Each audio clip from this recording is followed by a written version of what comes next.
All right, we're ready to start? Yes. Okay, good evening, everyone. I would like to welcome you to the regular virtual City Council meeting of Monday, December the 7th, 2020. It is now 8:03 p.m. and calling the meeting to order.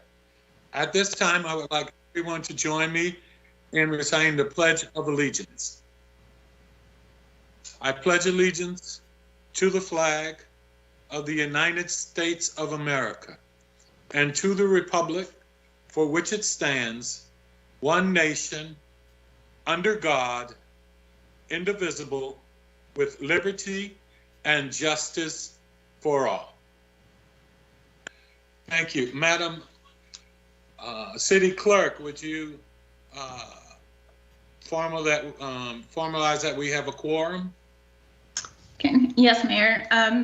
So we have Mayor Adams, Mayor Pro Tem Boafo, Councilmember Harrison, and Councilmember Estev. Has anybody else joined that I did not call out? Councilman Wolfley here in Chambers. Okay. Thank you. Anybody else? Okay, Mayor, so we do have 5 members present. All right, thank you. At this time, we will move to the agenda additions, deletions, and amendments at this time. Oh, yes, Mr. Mayor, I think we need to formally move the user agreement for Bowie State and the city to new business. Second. It's been moved and probably second that we move item D from the consent agenda to new business. Any discussion? If not, call for the vote. All in favor, respond by saying aye. Aye. Aye. Thank you. And the purpose of that is just to make sure that we have an opportunity for some of our guests to comment this evening, as well as to make sure that we give a good explanation and let everyone know where we are in the process at this time. So, having said that, we'll move on to citizen participation. Okay, Mayor, we did receive 8 comments for this evening, so I will read those real quickly here. So the first one is from John Cabala. Although I reluctantly agree with the City of Bowie approving of the joint use agreement with Bowie State University tonight to allow further planning, I'd like to make comments tonight. I am highly disappointed that the first time I've ever even seen the draft joint use agreement was when Michael Estev shared it with our community this past Friday. I understand this was on a fast track, but City of Bowie and Bowie State University must do better in the future to allow and accept public input from the communities most negatively impacted. My neighborhood, Saddlebrook West, and our sister neighborhood, Saddlebrook East, are currently quiet neighborhoods, but we back up to the racetrack property. We will no longer be quiet or as safe if we do not limit the growth of activities at the racetrack property.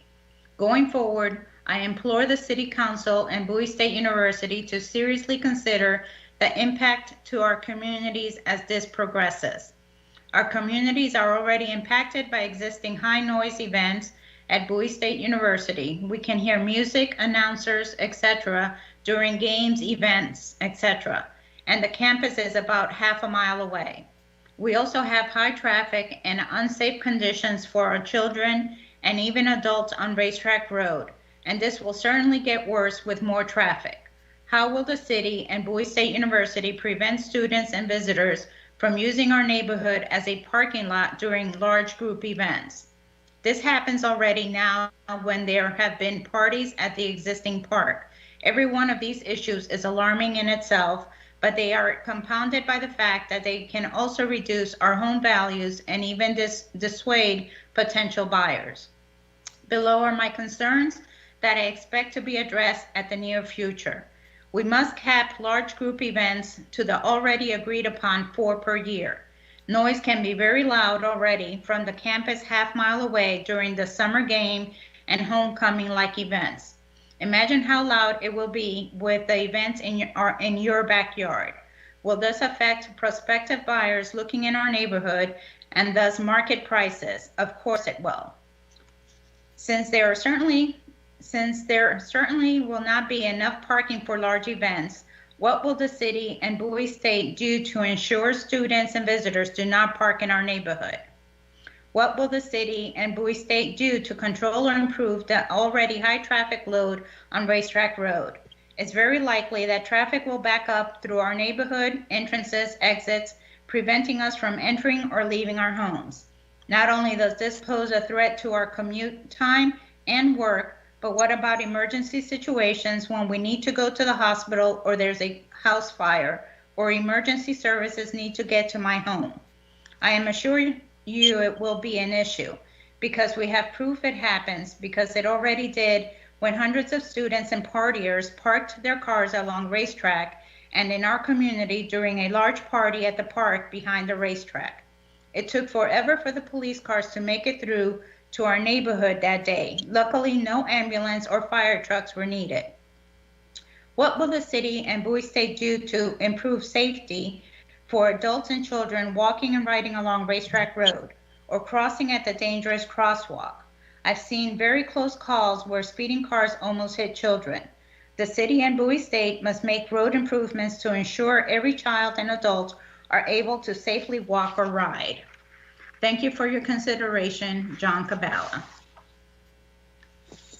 Okay.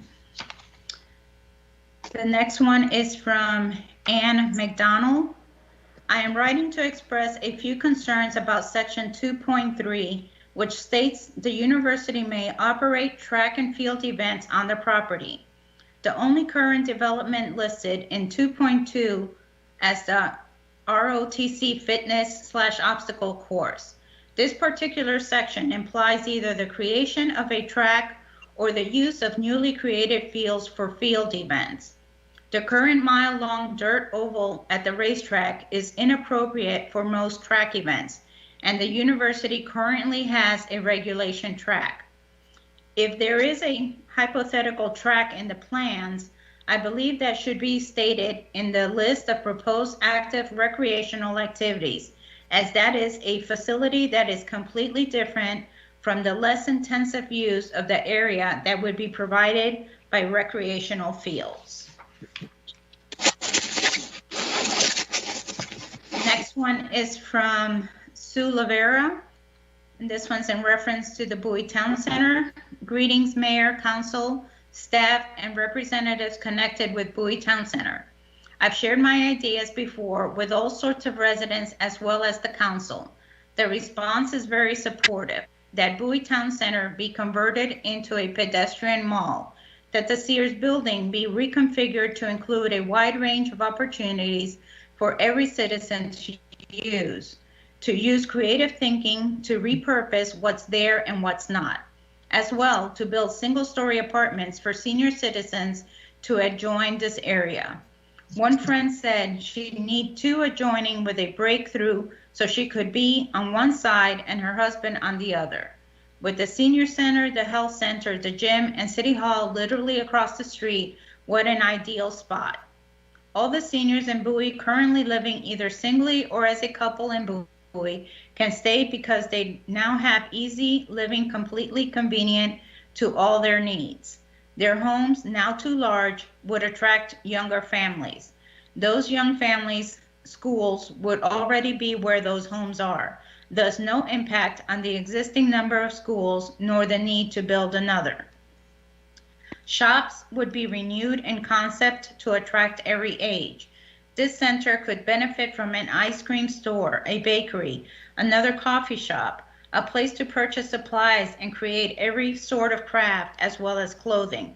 Remember when people made their things?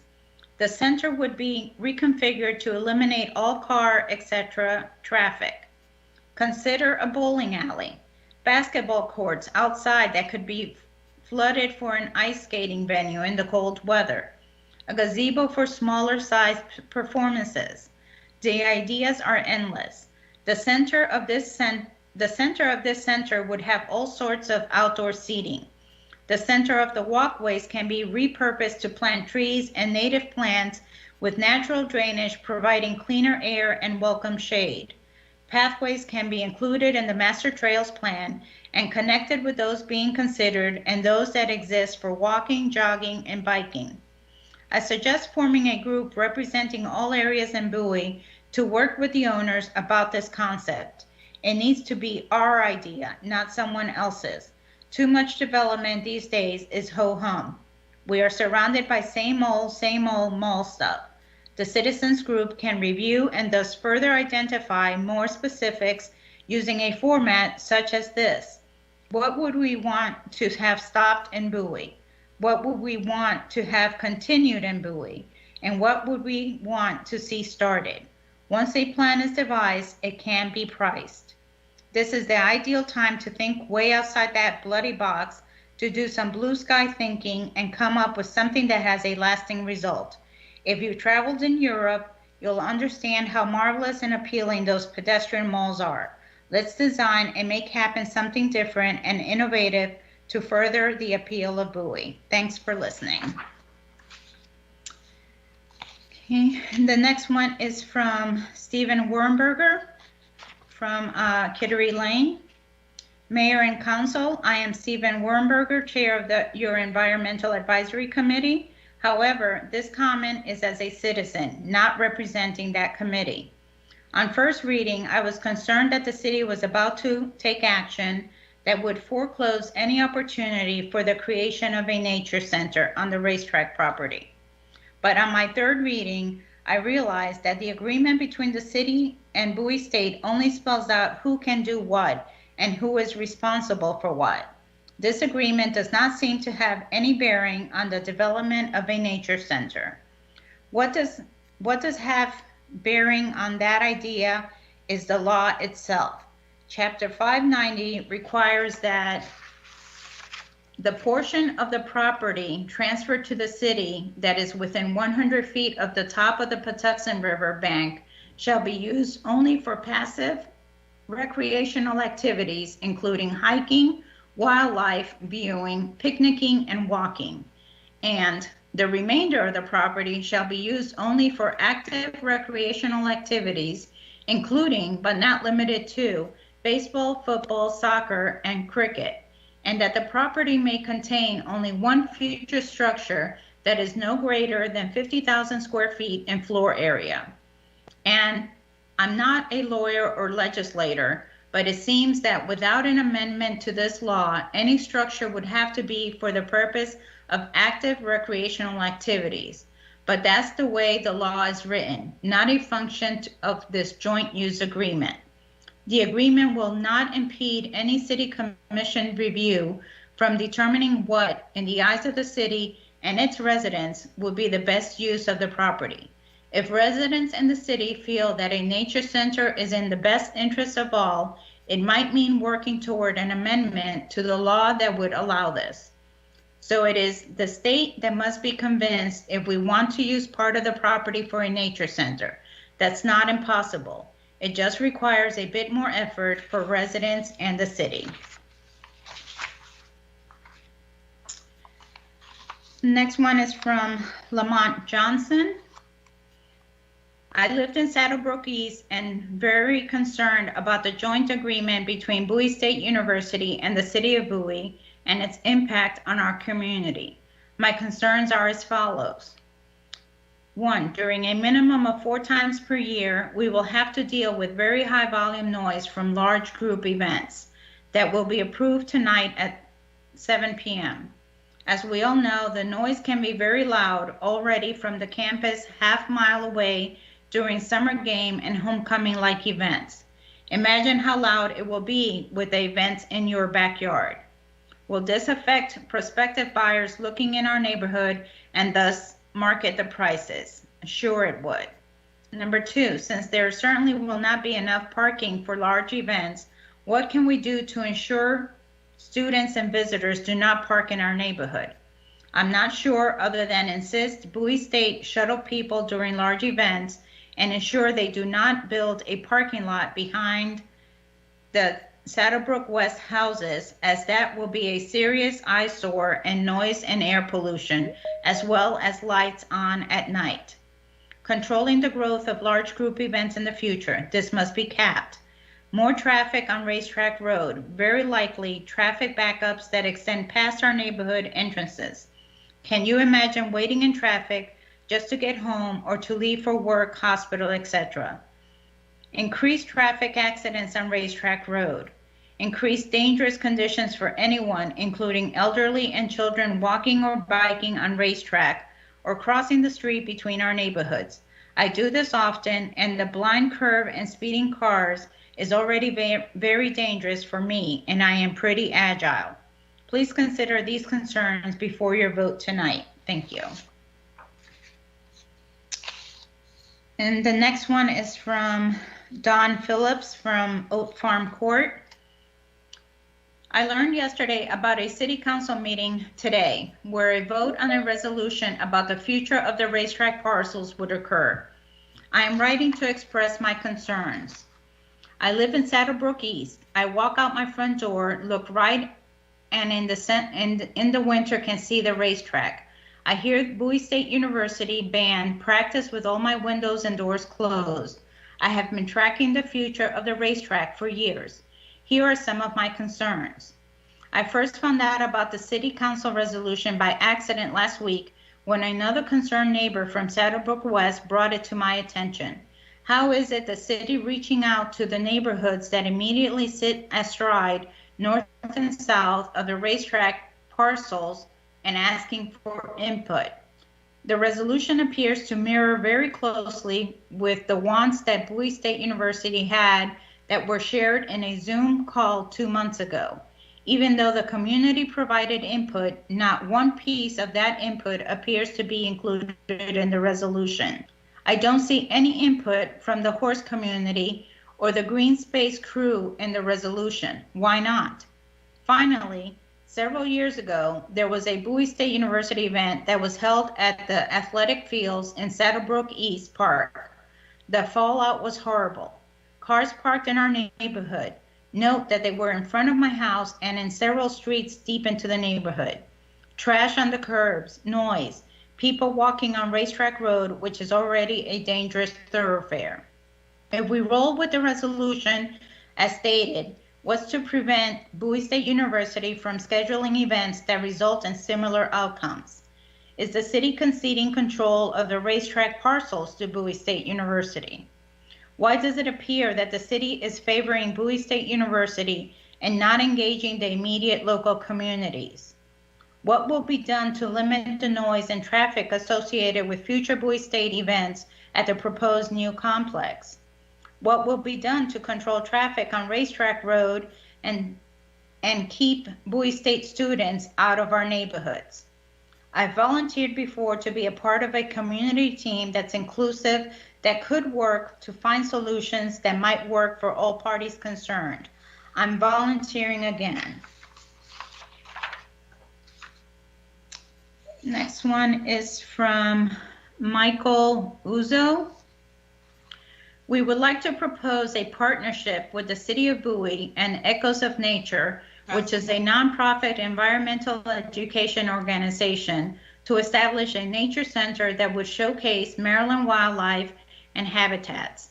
Echoes of Nature has been providing nature-oriented programs with live animal ambassadors throughout several Maryland counties, including Bowie. Since 2002, this organization has brought people of all ages and backgrounds back in touch with the wonders of the natural world. The center would complement the racetrack site or another property and provide a valuable resource to all. We have recently started a dialogue with the Natural Resources Group of the Green Team to discuss a nature center collaboration. Thanks. And the last one is from Mike Lang from Running Park Court. I recommend Bowie City Council's approval of Resolution R8720, with the amendment that the 100 feet of land from the top of the Patuxent River bank and which must be used for passive recreational activities, including hiking, wildlife, viewing, picnicking, and walking, be expanded to 200 feet from the top of the Patuxent River bank. Currently, not enough space has been dedicated to green space. In addition, I ask that the City of Bowie Council pass an ordinance to allow the Saddlebrook West and Saddlebrook East HOAs to tow vehicles illegally parked on our subdivision streets. This ordinance would help solve some of the parking issues resulting from Bowie State University events at the racetrack property. Thank you.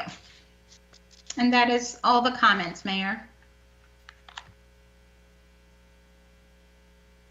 Thank you for reading those. We'll now move on to presentations. And I have the proclamation of the city for the Council of the City of Bowie, Maryland, recognizing the Bowie Police Department's CALEA accreditation.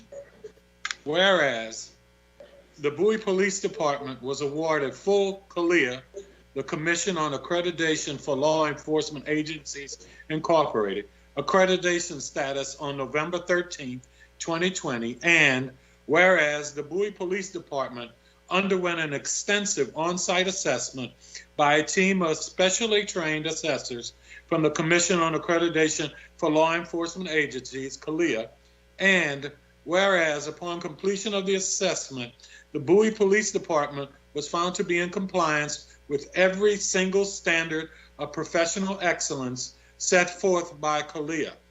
Now, therefore, be it proclaimed that the Council of the City of Bowie, Maryland, hereby recognizes and congratulates the Bowie Police Department on their CALEA accreditation and thanks them for their continued service and dedication to the residents of the City of Bowie. Introduced and passed by the Council of the City of Bowie, Maryland, at a regular meeting on December 7th, 2020. And on behalf, again, of all of the citizens and the council, we congratulate our Bowie Police Department and thank them for their continued service.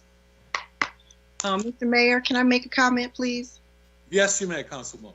I want to say congratulations personally to the Bowie Police Department, but I want to give special acknowledgement to Lieutenant Rachel Jefferson for her hard work and dedicated effort to the CALEA accreditation.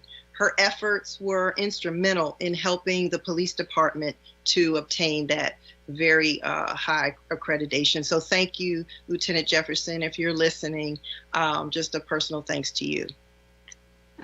Mayor, and actually we have the police chief, Nesky, Deputy Chief Dwayne Preston, and Lieutenant Jefferson are joining us online tonight if you would like them to make any comments. Chief, would you care to make any comments this evening? Good evening, Mayor. You know I never pass up an opportunity to run my mouth, correct? So thank you very much for recognizing us with the resolution. It was a very long, arduous, and sometimes humbling journey. And Councilwoman Harrison is completely correct where special thanks is due to Lieutenant Jefferson for taking the absolute brunt of that responsibility on her shoulders and leading us through to the end. One thing that I do want to emphasize is that this is not the end of anything.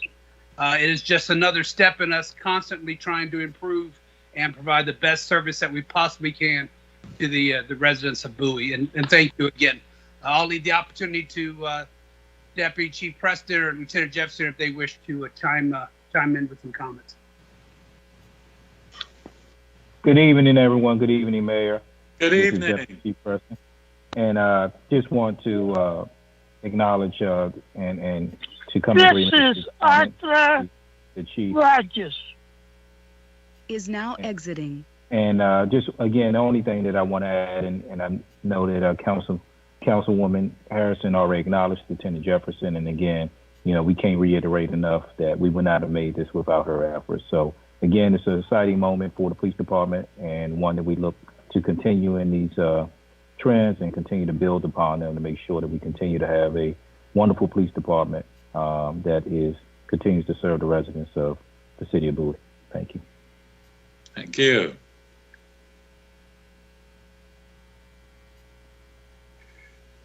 Is the other member from the police department wanting to make any comments? I guess that's me, Lieutenant Jefferson. Thank you very much, Councilwoman Harrison. I appreciate that. And everyone else. It was a interesting task to to complete, and it was time. It took 4 years, so it wasn't just something that we did overnight. And I thank you for the support that I received from different entities around the county who really assisted us as well. It wasn't just us alone. And like Deputy Chief said, it's an ongoing process and it doesn't stop here. So, my job is never done. Hey, thank you again. We do as a community and as a council appreciate all of your hard work and for all that you do and the entire police department. So again, thank you and congratulations to all of us for your accreditation. Thank you. All right, moving on to city boards and committees. We have appointments and swearing in at this time.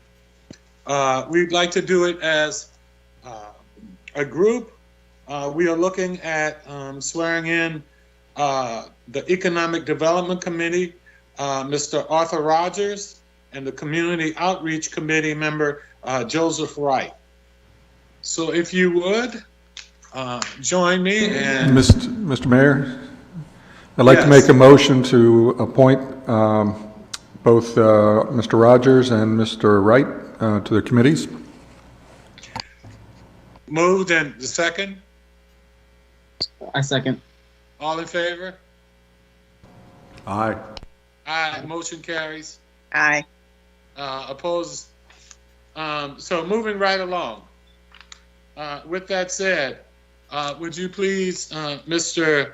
Arthur Wright, at least Arthur Rogers and Mr. Joseph Wright, please raise your right hands, and we will do this together.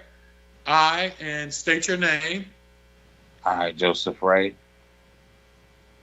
do swear or affirm do swear and affirm that I will support the Constitution of the United States that I will support the Constitution of the United States and that I will be faithful and that I will be faithful and bear true allegiance and bear true allegiance to the state of Maryland to the state of Maryland and support the Constitution and laws and support the Constitution and laws thereof, and that I will, to the best of my skill and judgment, diligently and faithfully, without partiality or prejudice, execute the office of regular member of the, and state the committee, member of the Community Outreach Committee, according to the Constitution and the laws of this state. Congratulations and thank you. Thank you. We look forward to your support in the city. Thank you for the opportunity. Okay. We will now move on to council announcements. I would just like to briefly say before we get going, please, everyone, we've moved into a new state of awareness for the COVID virus. The governor has issued new mandates. The county executive has issued new mandates for us. So we really just ask everyone to please abide by those, and more importantly, just be safe. We're going into the holidays, and I wish everyone happy holidays. But let's be as safe. Hello. Is now joining. Having said that, I will Hello? move on. And Mayor, I'm sorry. I believe this is Mr. Rogers that just came in. He was one of the gentlemen that needed to get sworn in, and he was having problems connecting. If you would like to do the oath for Mr. Rogers. Yes. We can go and do that. Mr. Rogers? Yes. Can you hear me? Yes, sir. Yes, can you hear me? Yes, I can. Okay, I'd like for you to raise your right hand. I'm raising my right hand. All right, and repeat after me. Say I and state your name. I'm sorry, I. State your name. I, Arthur Rogers. Do swear or affirm. Do swear and affirm. That I will support. That I will support. The Constitution of the United States. The Constitution of the United States. And that I will be faithful. That I will be faithful. And bear true allegiance. And bear true allegiance. To the state of Maryland. To the state of Maryland. And support the Constitution. And support the Constitution. And laws thereof. And laws thereof. And that I will. And that I will. To the best of my skill and judgment. To the best of my skills and judgment. Diligently and faithfully. Diligently and faithfully. Without partiality. And without partiality. Or prejudice. Or prejudice. Execute the office of. Execute the office of. Regular and state the committee. I'm sorry, I didn't hear the last part. All right, a regular member of. A regular member of. And state the committee. The Economic Development Committee. According to the Constitution. According to the Constitution. And laws of this state. And laws of this state. Congratulations and thank you. Well, thank you very much. And I apologize for my technical issues this evening. No need to apologize. We just thank you for your service to our community. Well, it's my pleasure. It's my honor. And I look forward to making significant and continuous professional contributions. Hey, thank you again and have a good evening. Thank you so very much. All right. At this time, I will go back to recognizing any council members who have any announcements they'd like to make at this time. Mr. Mayor, I'd like to make one comment, please. Mayor Pro Tem, go right ahead. Thank you so much. As you guys know, the police department, along with the city, announced the camera rebate program, which ensures residents will get a $50 rebate for buying Ring or any other cameras to protect you guys during this holiday season. This is something that we really wanted to get done this past budget cycle. I really have to thank Chief Nesky. I know he's annoyed with me bothering him about this for a while now. But now residents are going to be able to keep their houses safe, especially during this upcoming holiday season. So if you guys, if residents out there feel like they want to be a part of this program, please go to cityofbowie.org and type in the camera rebate program, and you can get more information there. But I have to give another thanks to Chief Nesky and his team for making this happen. Okay, thank you. Any other council member with any announcements they'd like to make at this time? Hearing none, we will move on to the city manager's report. Good evening, Mr. Mayor, City Council, and residents of Bowie. Good evening. I'd like to take a moment to say that that the 400-plus staff members of the City of Bowie continue to seamlessly deliver essential services to our residents within the city during this pandemic. And we have been able to do that and maintain the health and well-being of our employees in the process. I'd like to give special thanks and special kudos to our emergency management team. That includes Lee Cornwell and Stephanie Robinson. The 50 solid waste employees in the solid waste division who continue to pick up trash twice a week, plus recycling, seamlessly. Thank you, sir.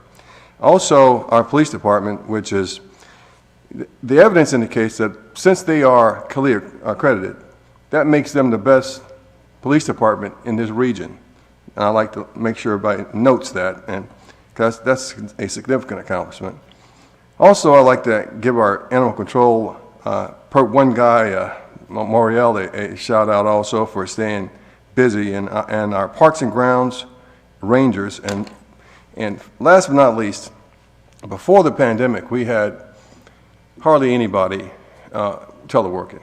But our IT department kicked into high gear, and 75% of our white-collar desk employees are now telework qualified and been able to stay at home and avoid contact and avoid becoming victims of the virus. So we keep doing our job seamlessly, and we'll continue to do that. Thank you very much.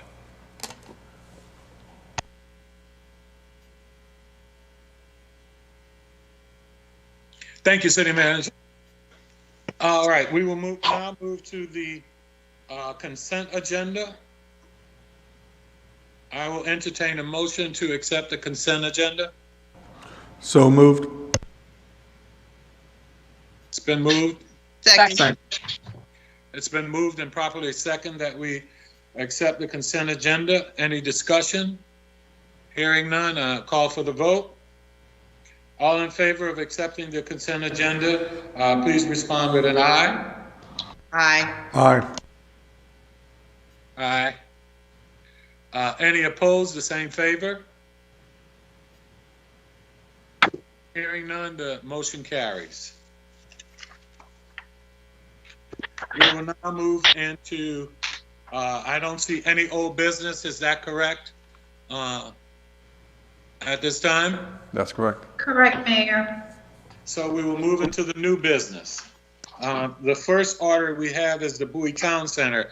I would like to ask the council if we could, as a courtesy to Dr. Bro and Senator Peters, if we might be able to, after the Bowie Town Center, immediately follow with them and then go on through the process. Is everyone okay with that? Okay, great. So why don't we start off, and I will turn it over to city staff. Good evening, Mayor and Council. This is John Henry Is King, now the exiting. Economic Development Director. It's my pleasure tonight to bring to you Bowie Town Center, our third largest property taxpayer, and the major retail activity in this city. Bowie Town Center is owned by Washington Prime Group, which is a retail real estate investment trust, a REIT, which is also a publicly traded REIT under the New York Stock Exchange symbol of WPG. Washington Prime Group was founded in May of 2014 as a spinoff of the Simon Property Group and has evolved since then. We have with us tonight the top guy and several of his key executives. The top guy at Washington Prime Group is Mr. Louis Conforti, the Chief Executive Officer, and I'm going to let him talk. Thank you, John, and I truly appreciate the opportunity, and I thank everybody. And first and foremost, I have a team assembled here tonight. I see Steve. I saw Steve Harris. I see Steve Hardy. Natasha, I saw you. Hi there, I'm here. I don't know if I press a button, does something. Okay, but And you also have Steve Hardy is showing on the attendance list here. Well, the catalyst is Natasha, and I want this to be, and anybody that has listened to interviews, and I tend to be interactive, I tend to be kind of plain spoken as a South Side person from this. I grew up and still live in the South Side of Chicago, so I'll try to be as eloquent as at all possible. And my opening salvo, and we have a really nifty presentation that we've put together, and we'll try to walk through that, and without boring you guys to death. But my opening salvo is we can do better, and that continual act of improving is something that I think about every single day. So I was asked a few years after the company was formed to assume the position that I'm in, the role that I'm in, and I guess the adage of that ignorance is bliss will have worked. I hope has worked to my benefit, because what I saw was an archaic way in which physical retailing was conducted. And I can talk about the things we're doing, and I'll chat about a couple of them, the things that we want to do pursuant or specific to Bowie Town Center. But there's an overriding issue that wasn't addressed, and it was respecting demographic constituencies. And we made some pretty draconian changes. We've over 60, probably close to 70% of our general managers have been replaced with folks that we characterize as goodwill ambassadors. And one of our newest and our best and brightest, Natasha, has really proven that that if you enfranchise someone with authority, and that person understands the socioeconomic, sociocultural dynamics of where an asset is, where a property is situated, it only inures to everybody's benefit. So I'll give you some statistics, and we can go through. I'm looking at page 3 of our presentation right now, and I hope everybody has that up. But there's a couple of things that are bolded, and we had those bolded on purpose. As the third largest taxpayer, and we've actually done second derivative, GDP impact studies that really transcend far beyond sales tax and property taxes. And I don't have it in front of me, but we are an integral part of the economic fabric of Bowie, Maryland, and we want to remain so, and we only want to improve, and not because we want to make more dough, but because I came in with a true passion for, I'm a failed econometrician. I did it, and I realized everybody at the PhD program at the University of Chicago was way smarter than I would ever have been. But I was always interested in kind of the nexus between sociology and economics. Why people live, work, eat, play, and do whatever they do, and where they do it. And one of the things that was just blatantly apparent was that we've disrespected mid-sized cities. We've disrespected everything other than, those quote-unquote 24/7 cities. And we are adamant about making changes, and I can tell you the changes that we've made. But, I don't need to tell you about the statistics here. So, we have about 1 million visitors annually. We have roughly 80, and Steve, correct me if I'm wrong on anything, which I'm sure I'll be wrong on several things. We have 80 retail establishments, including, food and beverage, restaurants, entertainment, and obviously fashion. But if you were to take away 3 things from what my charter is, not only with Bowie, but any of our other 100+ assets throughout, from Hawaii to Florida, It is to diversify tenancy. It is to activate common area. And it's to the extent that there's adaptive reuse, taking an empty box and doing something interesting with it. It's to do something that's interesting and as important, relevant to the demographic constituency that we serve. One of the things we've been adamant about, and with that, you guys have been invited. I was texting my secretary, Raquel Workman. We are actually having a experience retail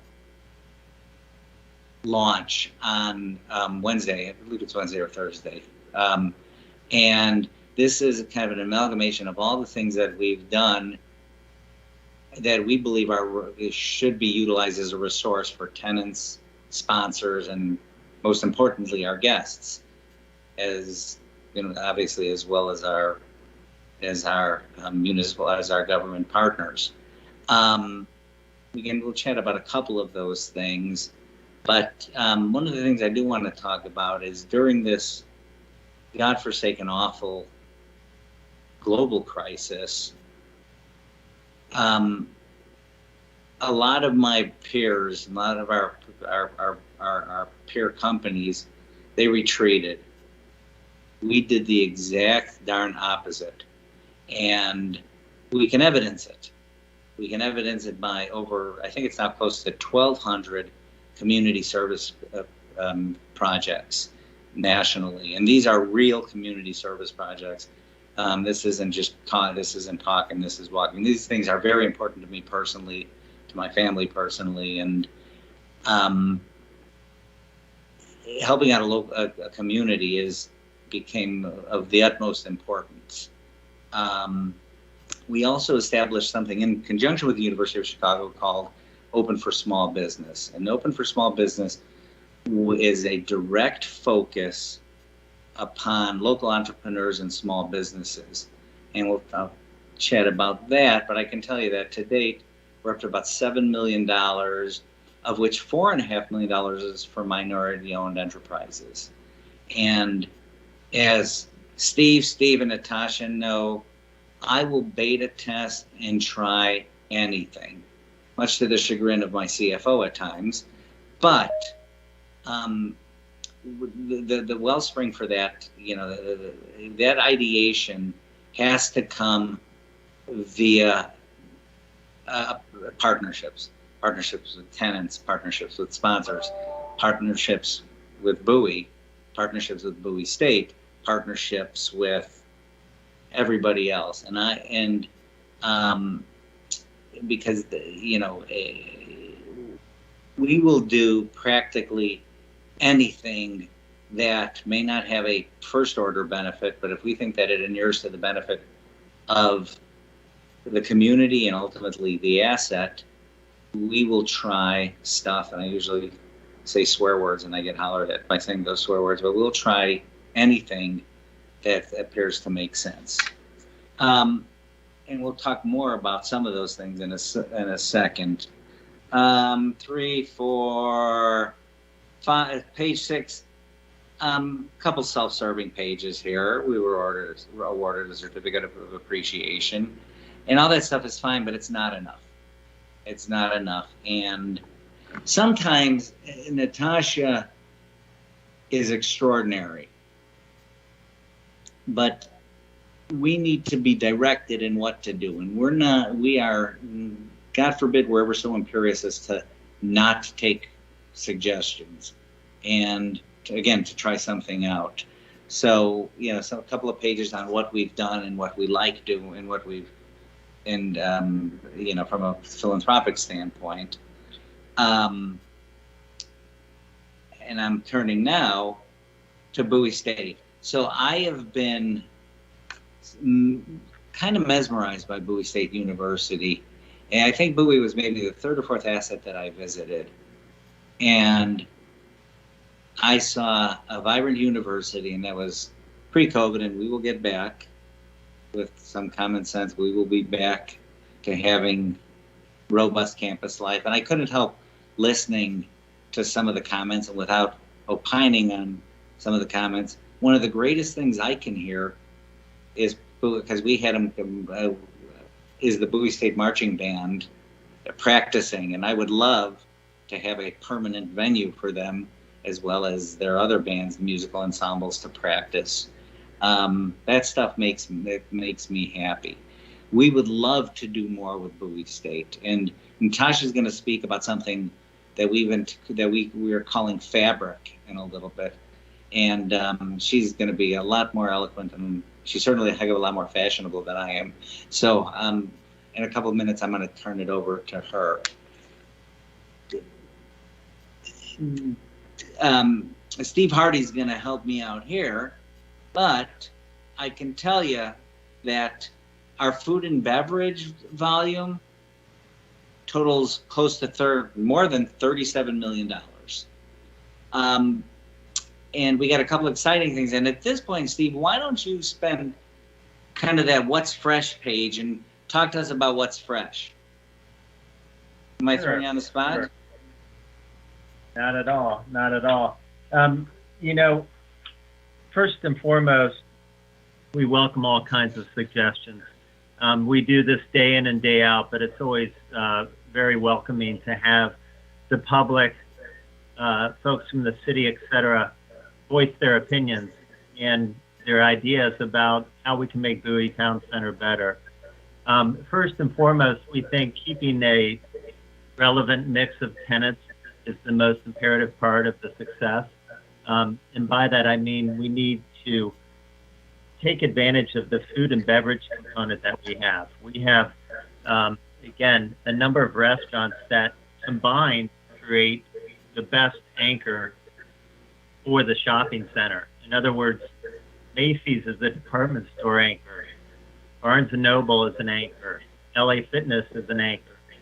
But collectively, the food and beverage tenants, from Starbucks and Panera Bread to Party HQ, they bring people to the property at times when maybe the shopping isn't as vibrant.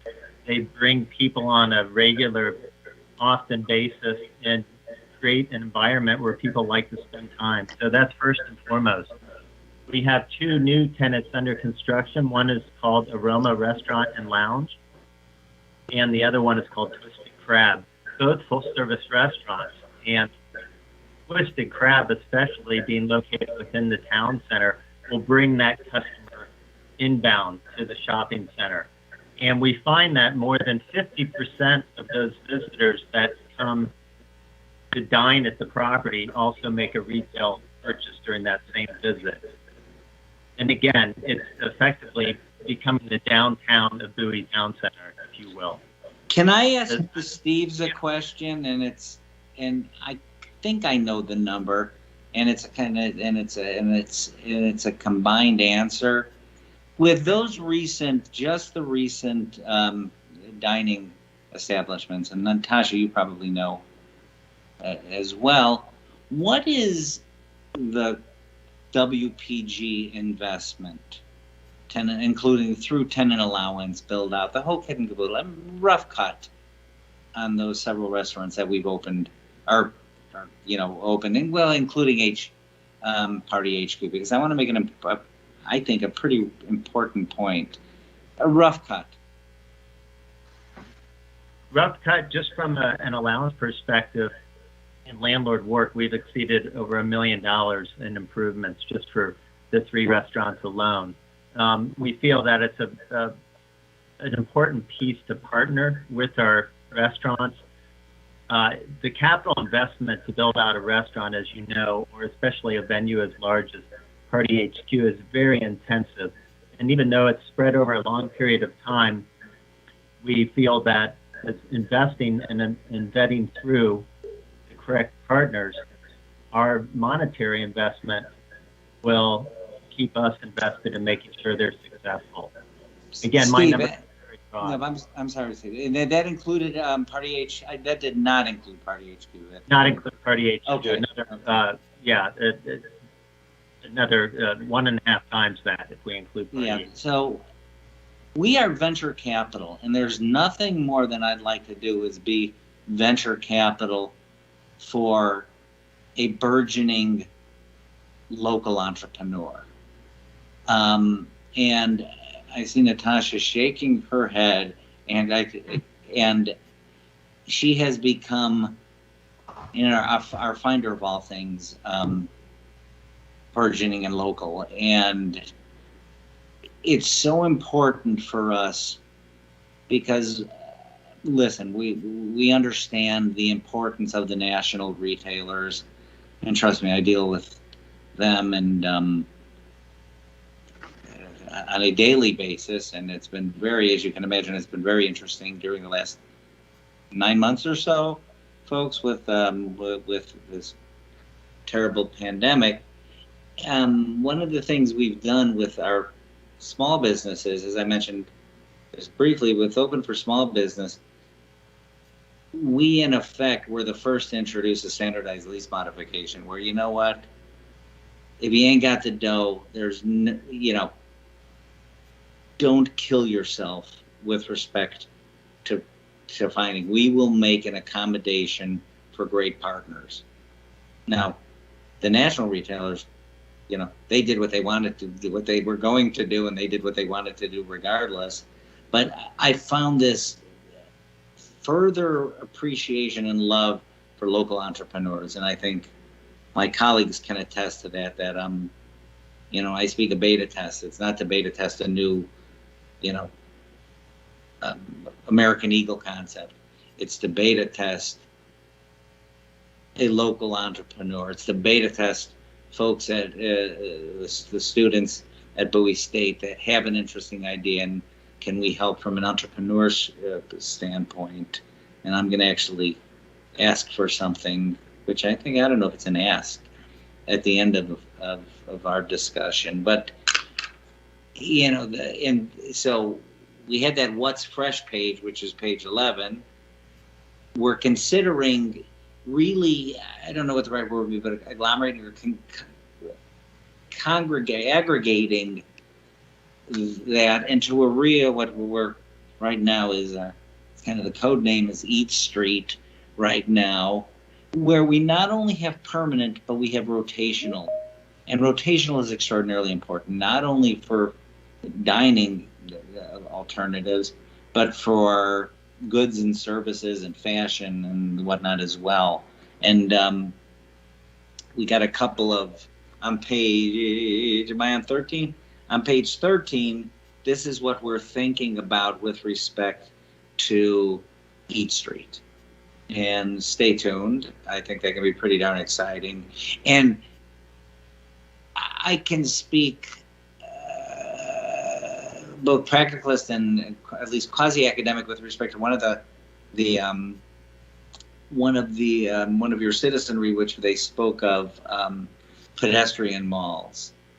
And I'll save it from there, but I do think that the concept of shared streets is extraordinarily important, and that's a term urban planners, do tend to use. And I think there needs to be at least a modicum of vehicular traffic, but I would love nothing more than to at some point be able to restrict vehicle traffic, because things are just so robust from a pedestrian standpoint. Turning to page 15, Natasha, you want to talk about some of our special projects? Or do you want me to start? Oh, Lou, I'm happy to jump into our special project. So we've got some really exciting things planned for the town center, some of which are already in the works and others are still working through conceptually. But the project that will be most visible and soon will be the winter activation on our lawn. So if you're familiar with the town center, we have a green lawn space in front of Party HQ that we often activate for our summer concert series that's wildly popular, for our festivals. We are turning that area into a seasonal activation starting this holiday season by installing what we call a winter igloo, something that would keep safe and warm guests who want to come out and dine with us.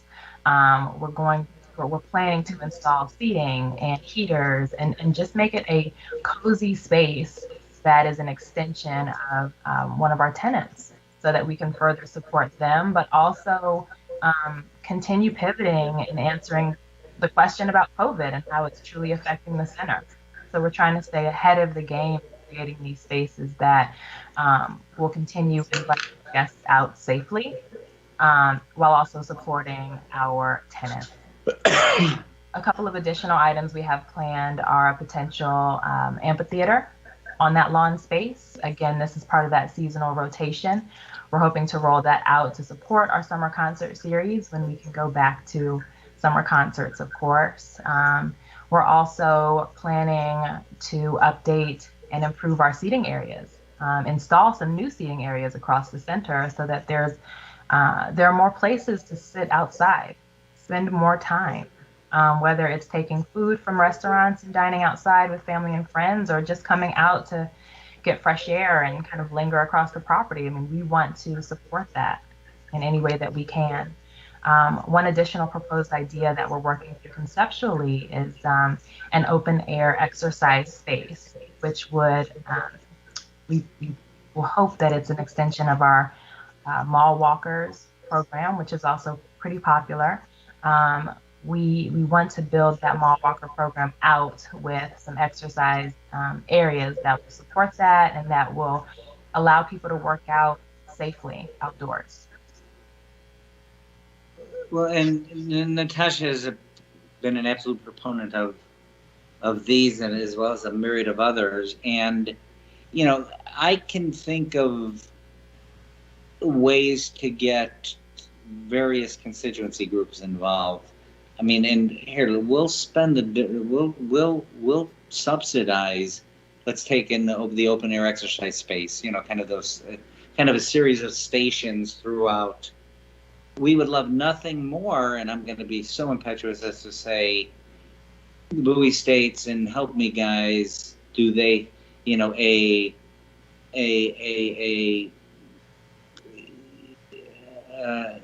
don't know what programs they have with respect to what was that, kinesiology and physical therapy and things of that sort. Help us design. It's the best experience, a practicalist experience a student can have. It's a real work project that it's a body of work that when they move on and look for work, and we will serve as great references. And these are the kind of things that we need collaboration.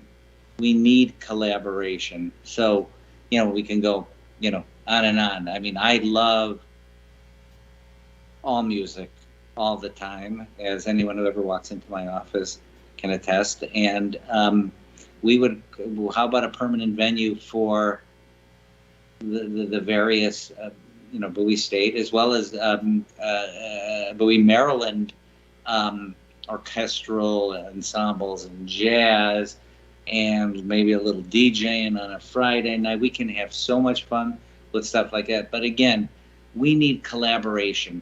The problem with this business is there's always been counterparty tension. And this is one thing is kind of new to this. I wasn't in the retail business beforehand. I observed a lot of counterparty tension between tenant and landlord and municipality and other institutions. And it really has just burdened our sector for the last couple of decades. So we're a venue. We have ideation that is unlike anybody other, I think. So there's this thing called MARCOM, which is the International Marketing and Communications Society, and they just had their awards ceremony, obviously virtual. And I think we have it somewhere here. We'll have it on our Experience Retail webcast or whatever we're calling it on later this week. But we won 20 awards for social media, for events, for activations, and we're here to help. We are far more than a rent collector, and that's been a problem with our industry. It was rent collection versus curation. So We have a little, you see the igloos, which which I think we have 2 done already, and two other assets. And so far, it's been an absolute. We're reserved. In one instance, one of the entrepreneurs, who's really a neat guy, who runs a restaurant in Columbus, Ohio, they've become so popular he has to reserve them.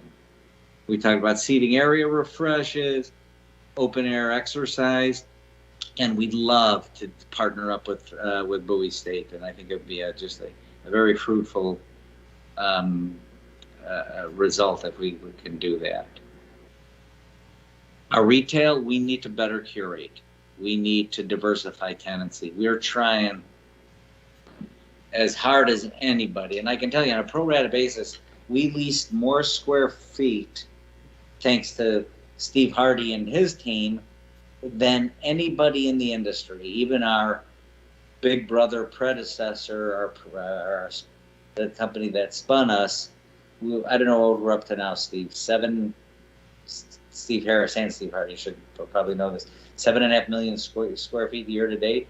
We leased about 2.5-3 million square feet during the height of the pandemic, between March and July or something. People want to be in our assets. They believe in us. They believe that we are the dominant, kind of serving as the dominant town center, and being willing to take chances is something that a lot of our peers just won't or just don't do. And a little recap of the retail, the entertainment,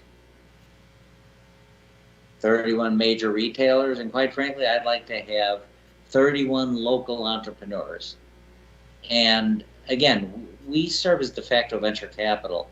Quite frankly, we serve with everybody, given everybody's credit quality or lack thereof these days. But I would so much rather nurture one of Natasha's relationships and contacts that really has an idea, and it can grow and can make a difference, and it's meaningful to the community. And I've been forthright and overt in professing that, much to the chagrin of the folks at The Limited and Dick's. And I always get in trouble with Auntie Anne's because I said the world should be more than a pretzel and a slice of pizza. And Steve Hardy has done a good job, and Natasha has done a good job in making sure that it's more than just a slice of pizza and a pretzel. Book author signings. I mean, we would set up a venue for interesting speakers from an interdisciplinary standpoint, that we would provide refreshments every week, every other week, where Bowie State can offer some of their best and brightest to discuss things. And I don't care what those things are.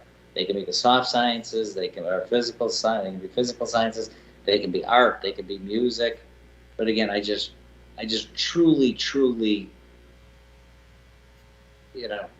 I beg for more collaboration, and this industry has just not done a good job doing that. Small business, Natasha, anything you want to mention in particular? I'd like to just share how proud of our small businesses we are. I think we've got a diverse set of small business owners at the mall and the town center, and anything from fine African American art to ComCare Pharmacy to unique shoes and clothing options to T-shirts that educate about Black history. I mean, we've got it. We've got such a range of locally owned and operated tenants that represent a diverse mix of services and products, and we're just so proud of those tenants, and especially their ability to sustain throughout this difficult year. We're so proud.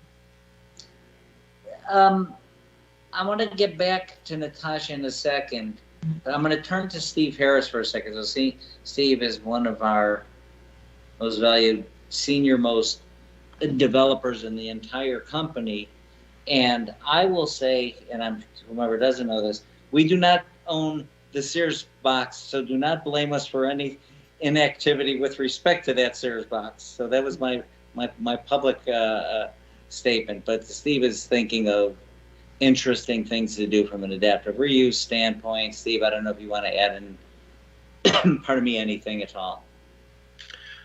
Thanks, Lou. My only comment on this is we were working with Heritage. They are working on redevelopment concepts for the Sears. And as they evolve their plans, we're going to be paying close attention to them and to react to them. There's talk of them bringing residential to Bowie Town Center, which is a fantastic new use. It will change the dynamics of how the center operates. And as Lou indicated, we're really good at adapting to situations like this. So we see this as a very positive future. So as these things evolve, so will the mall, so will the property. We're constantly looking at new ways to invigorate our retail. We're always looking for solutions that create a larger amount of more gathering, if you will. I think the most important thing for us, in addition to all the things that Lou was mentioning, is to create a destination type of quality in which people want to hang out in our venues. And that's probably a large component, overarching outcome of many of the things you're seeing in the presentation right now.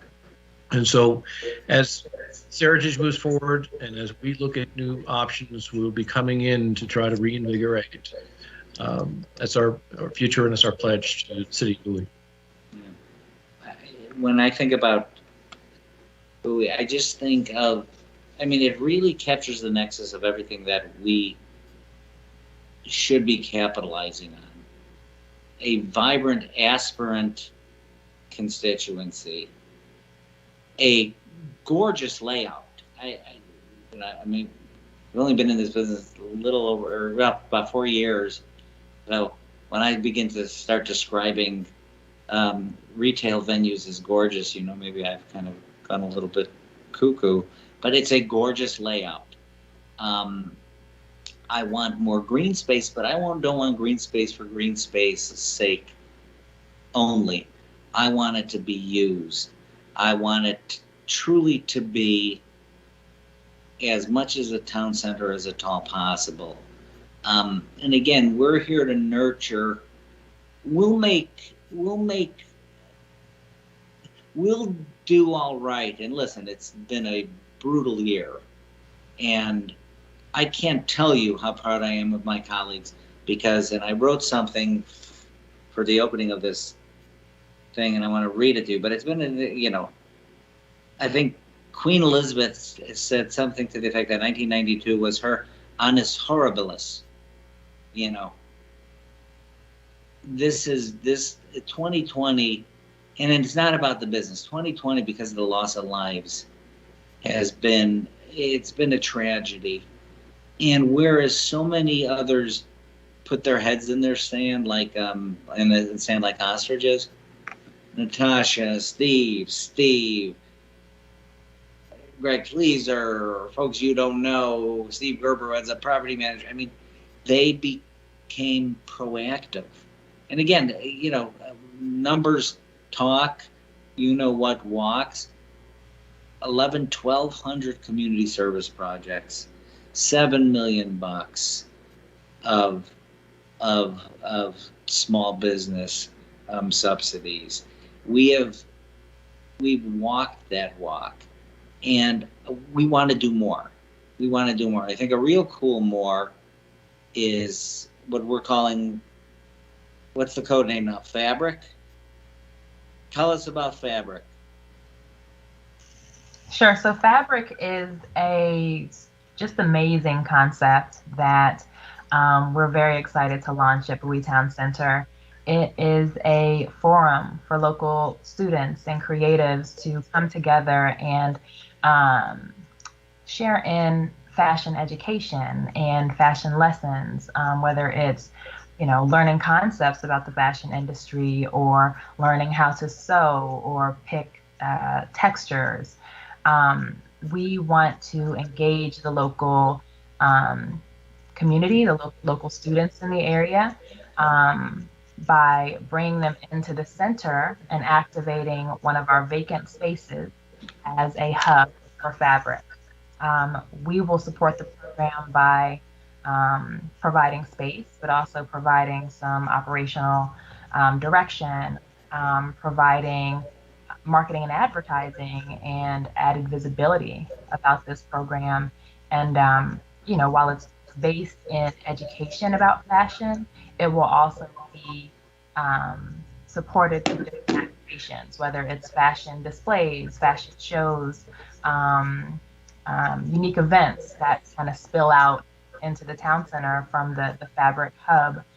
We're super excited to be talking to a number of local fashion influencers and several at local universities to get this program started. We're hoping that we can kick it off in the next 30 days or so.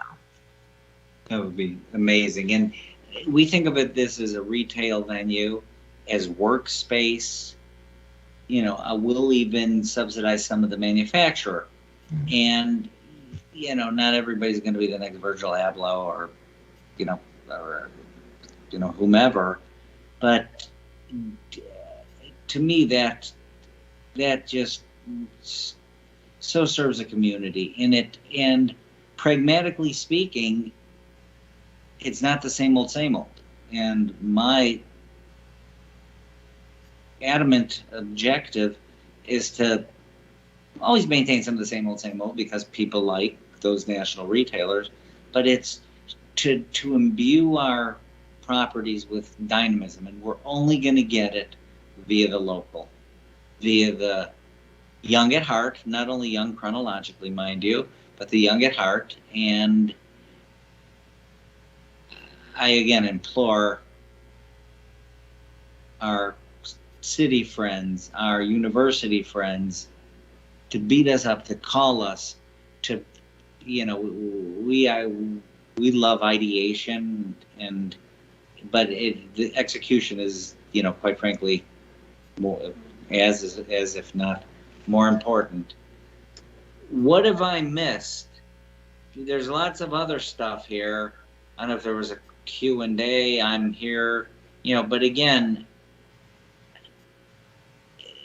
we're a significant part of Bowie. We want to be of the city. We want to be an increasingly significant part.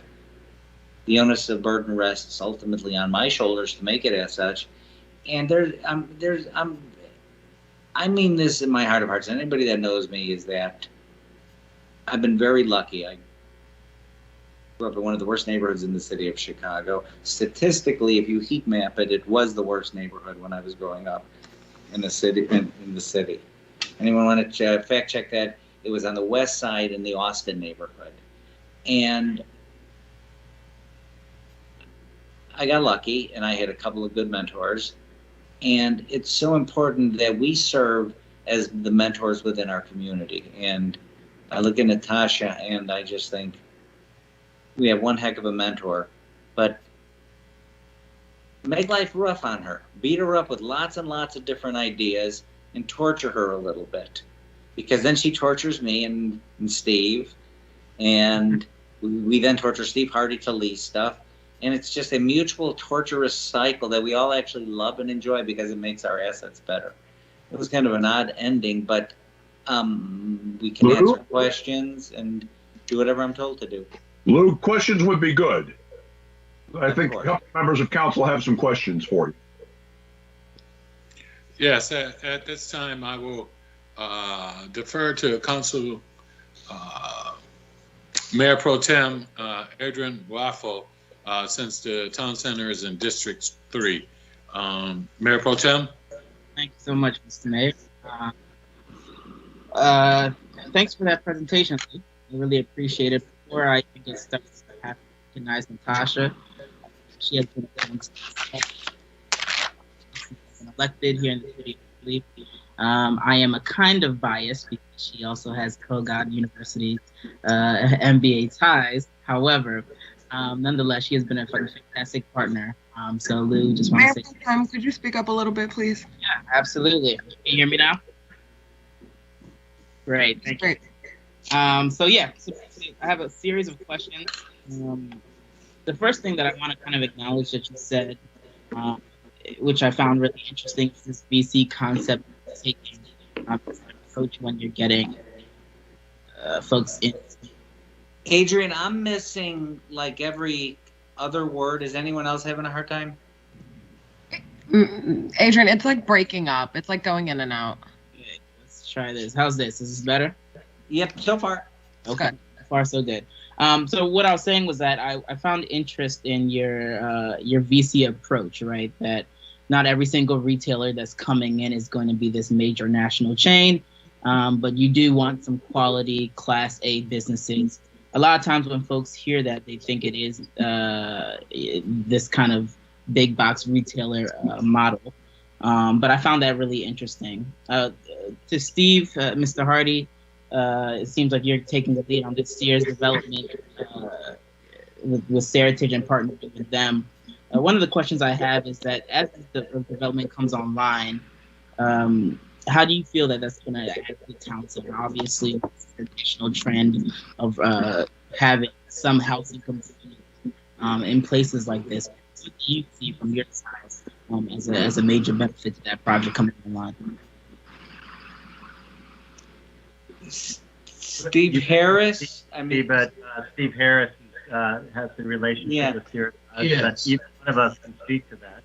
I was having a little trouble hearing, but I think I understood the gist of the question is what will we do as Heritage comes online? Correct. And as I indicated, Heritage has a ways to go. I'm not sure if they're on the call or not. I did invite them, but they are at the most preliminary basis right now of just trying to get their use and density figured out. As they develop plans, typically as adjacent property owners and through our real estate agreements, we need to work together to make sure that each group, each ownership is benefits from the other's development plans. So we typically work with Heritage on a number of properties, and this will be no different. As they're developing their plans, we'll be looking at how to help them. We definitely believe in a win-win scenario. So as they are trying to make something successful, we'd want to have an invitation onto our property and an invitation onto theirs, and to appear to the general public that it'd be a single project, because nobody in the general public cares that there's two different owners. They only care how well it works together. So that's my goal and ambition, is to make sure that it's seamless and that mutually beneficial for both sides. Thanks. Follow-up question, both you, Natasha, or Lou. How do you feel that we can be better partners? Right? You guys have some major plans coming online, but how do you think that we can be better partners as we move forward? I can name, several, and it's not particularly appropriate, or not particularly specific. Specific ideas. Maybe I will. We are a host, and we're a really good host, and we throw good parties. And this is how I kind of characterize us. And we're lots of fun at parties. And what can we do to be a host? And hosting might manifest itself in events, in activations, activities, both recurring, both permanent, as well as rotational. And let us be the venue. And it's an open-ended, not a question, it's an open-ended request. And it's something I'm adamant about. I'll figure out the sum of 1 through n marginal return on invested, marginal spend of a discretionary capital unit per blah, we'll figure that out. Just get fun people into our centers. do our town centers with cool events, and we're obviously working on our behalf to do that as well. And let's be the sum of the parts, and there's 3 or 4 parts represented here, 3, 4 parts, and plus the broader community is a heck of a lot better than the whole. So if there's something that needs hosting, and again, it can be an individual activity, it can be seasonal, it could be an artisanal workshop, it can be Natasha's fabric, it could be, but we don't have, I think we're pretty good, and we've given, and this is where I will be a little impetuous, we have built an operating infrastructure that people will tell you we are the best in the business. Catering to our demographic constituencies, you know, that aspirant, mid-size trade area whereby we can make a difference. If you want, unless you remember the Stepford Wives, remember that movie? Anyone remember? Am I dating myself? Oh, Lord. Anyone? Okay. Unless you want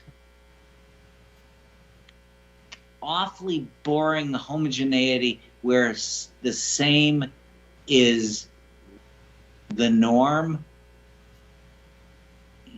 there are other places to go. I really want to immerse ourselves in communities, and I mean that in our heart of hearts, whether it's in Johnson City, Tennessee, or Oahu, Hawaii, or, you know, take your pick, Tampa, Oklahoma City. And Bowie, to me, it just captures everything that I wanted to capture. And I can tell you, and I'll tell you one more thing, and this is,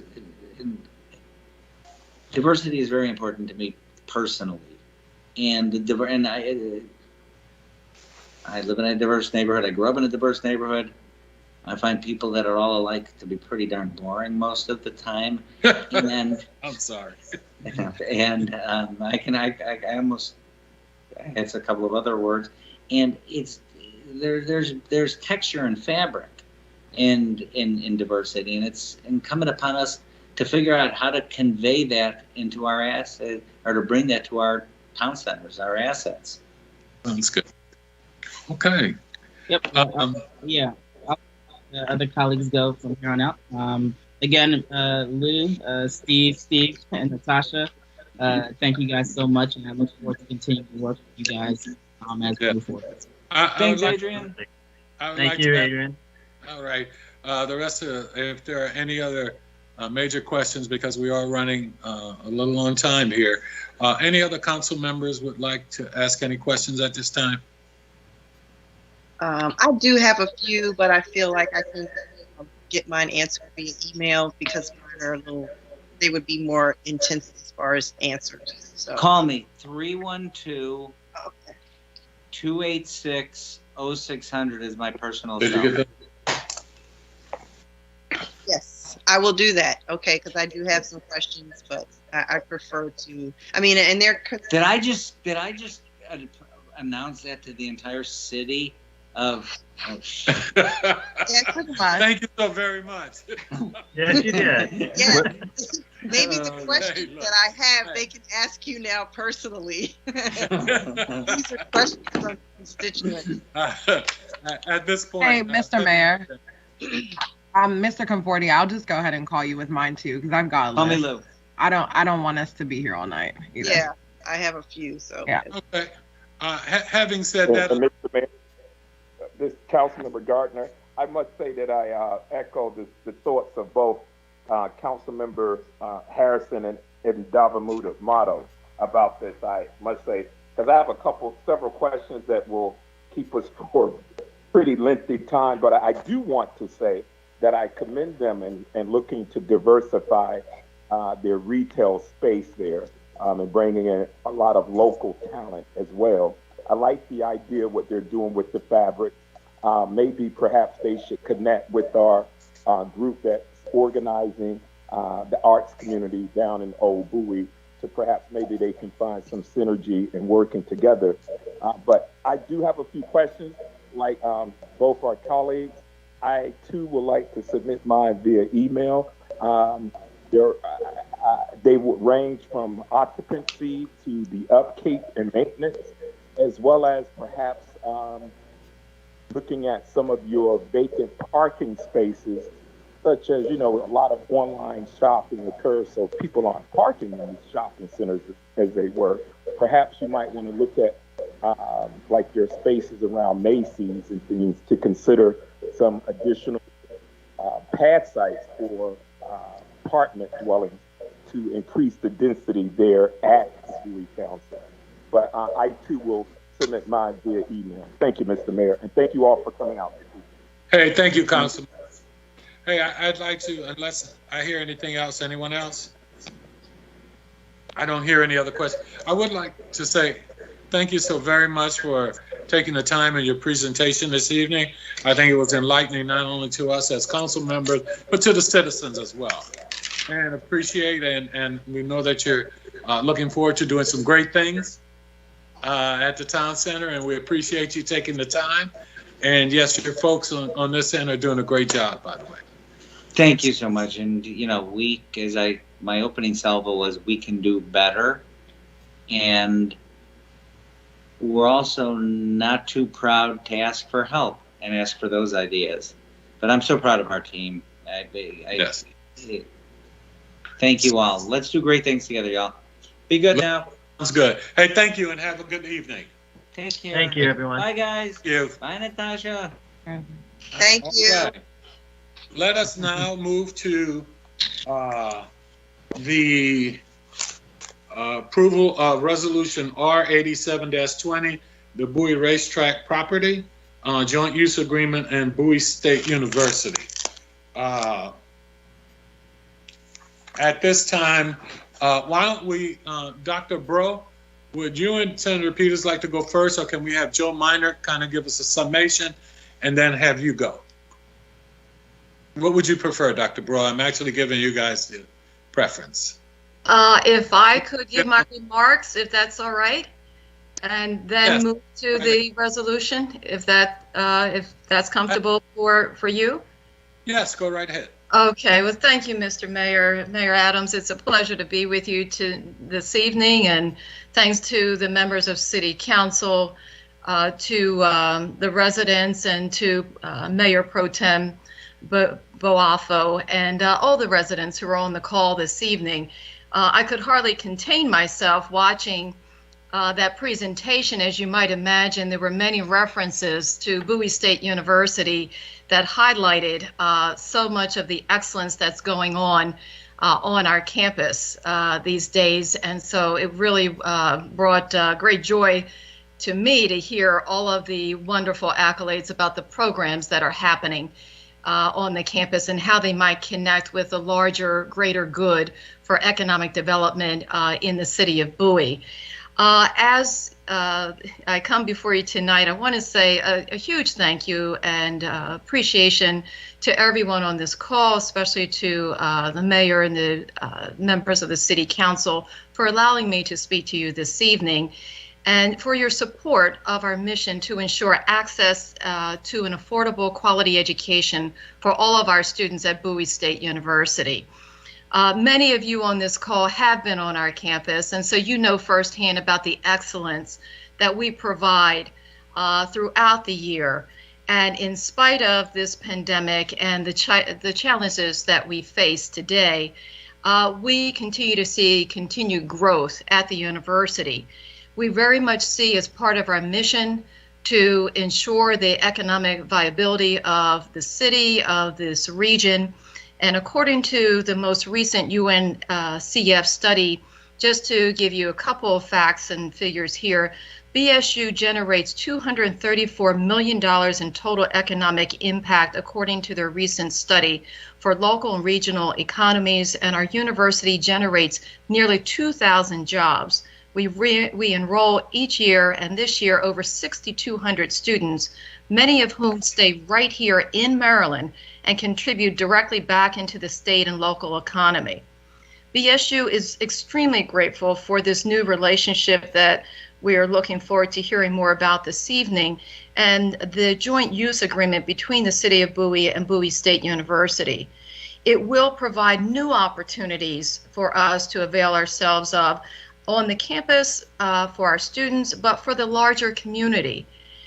We are in a very unique position to strengthen our university and the surrounding community with this joint use agreement.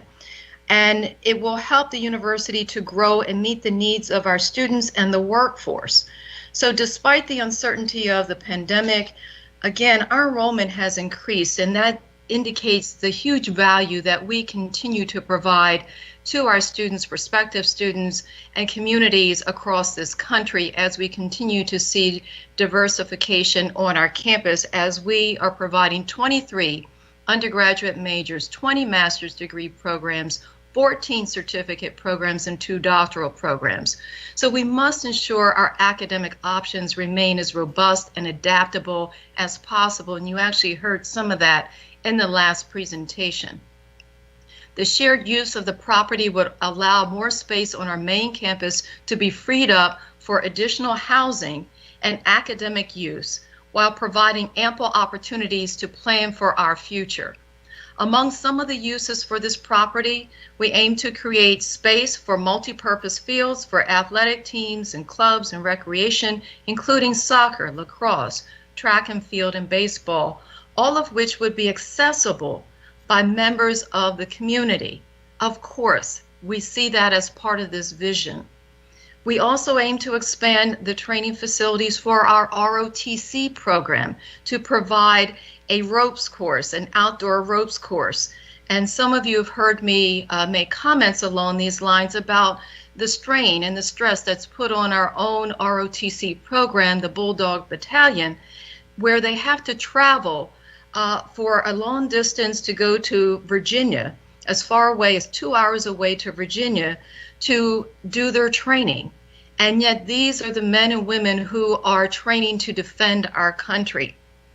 So the ability to train closer to campus on this new location along Racetrack Road would be a huge benefit to the continued expansion and growth of our ROTC program. This land would also become an integral part of our natural sciences program and environmental studies, and I know that there's interest in that.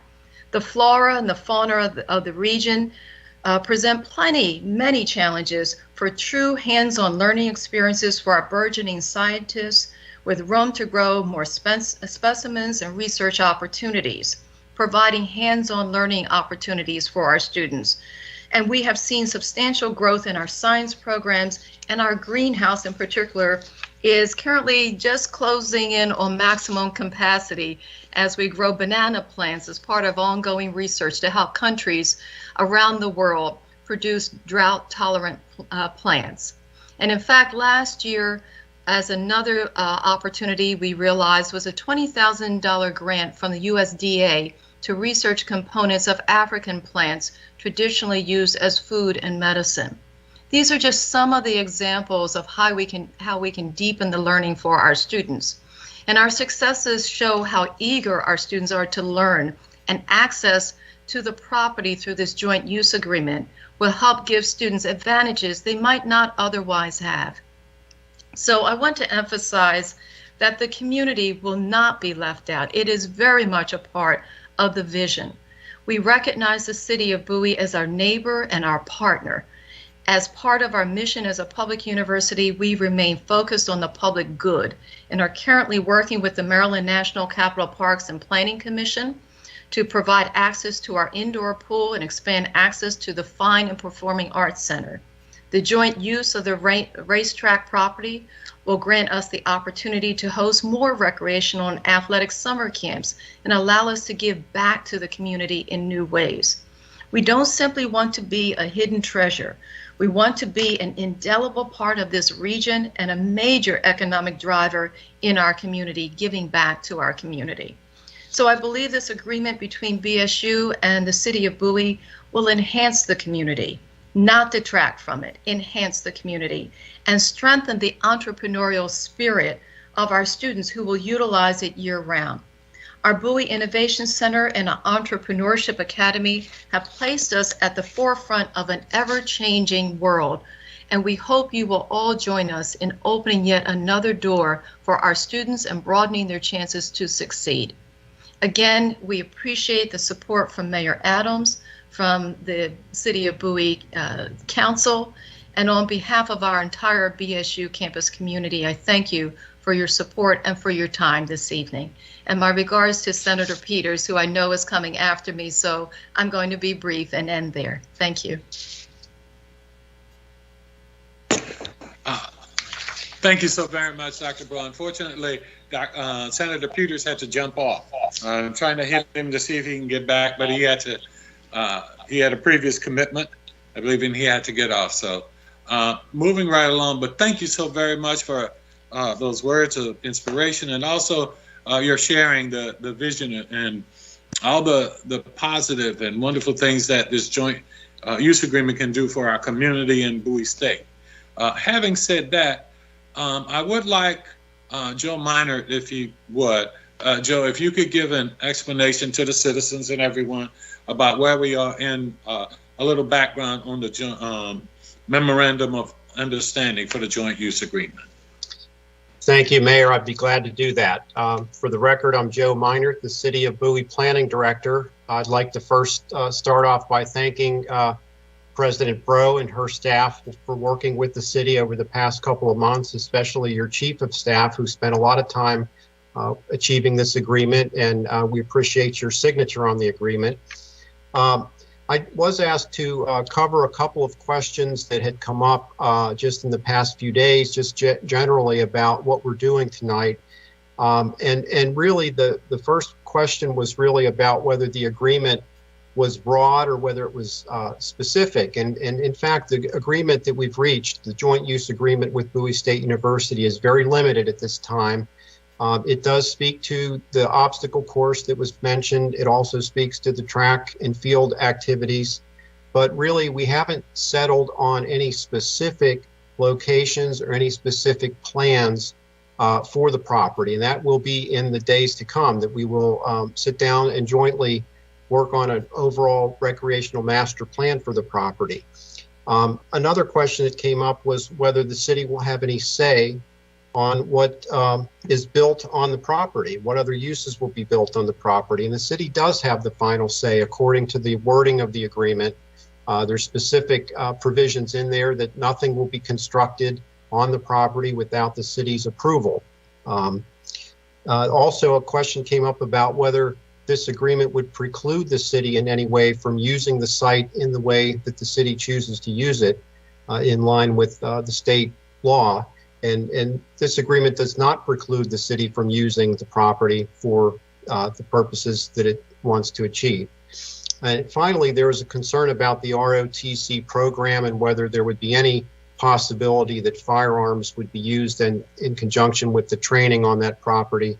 And that's not something that the ROTC programs do on the properties such as this. And so I wanted to just cover those questions right out front, Mayor. What you have before you is Resolution R8720.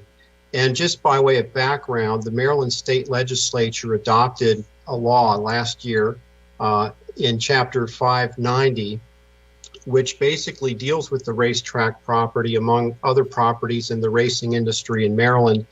And the act requires that the city must enter into a joint use agreement with Bowie State University for the use of the property. And the whole scheme here is that the city would become the owner of the property, assuming that we do achieve a joint use agreement with the university on or before January 1st of 2021. The city would become the owner of the property no later than December 31st, or on or before December 31st, 2023. So there's a couple years of time that we have to do a planning exercise. And again, a lot of the details that are in the joint use agreement that are mentioned here will be subsequently addressed by other agreements and other communications with the university. I'd like to just highlight some of the provisions of the agreement. And you have the agreement before you with the resolution. Primarily, the agreement has substantive paragraphs that deal with an easement for access and use, which is something that the city actually cannot grant until we become the property owner. That's covered in paragraph 1. So we've attached an example to the package so that everyone can see the intent behind the city providing access and use provisions for the property by way of an easement. And that would take place within 60 days of the city becoming the owner of the property.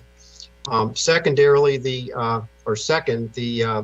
one of the main functions of the agreement was to speak to the uses of the property, and in particular, Section 2.4 speaks to specific uses that have not been identified at this time. That we would work with the university, the city would work with the university in the ensuing time frame to develop a system for city approval of future uses. And so in our discussions with the university, we felt that it would be best to try to sit down and spend a lot of time on an approval process, essentially. But the idea would be that any new uses on the property would have to first come to the city council, receive your concurrence before proceeding in a conceptual way, before proceeding into design and construction. So that Section 2.4 deals with the need to have joint focus on a system that will allow us to sort out that process and specifically define what it is.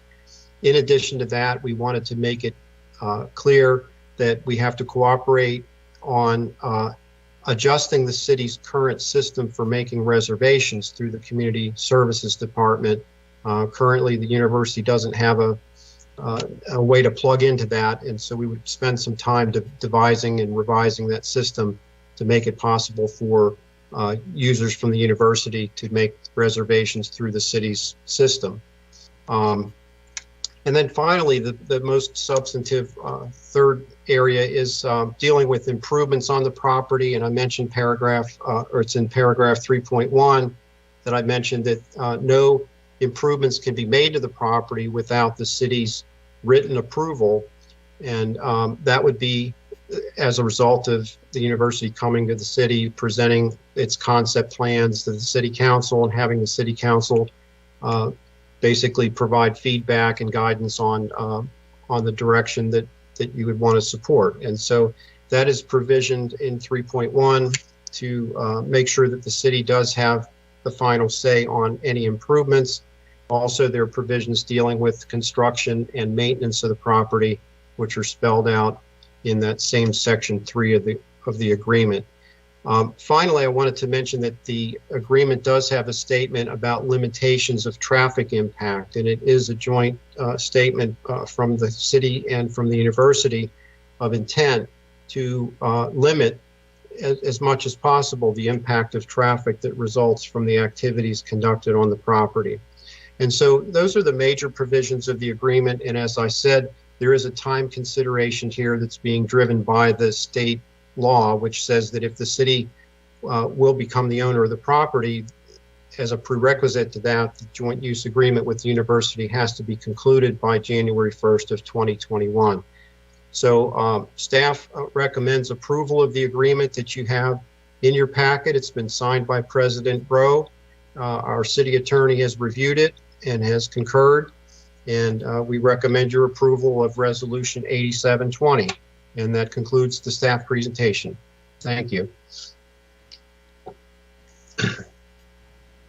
Thank you so very much, Mr. Minor.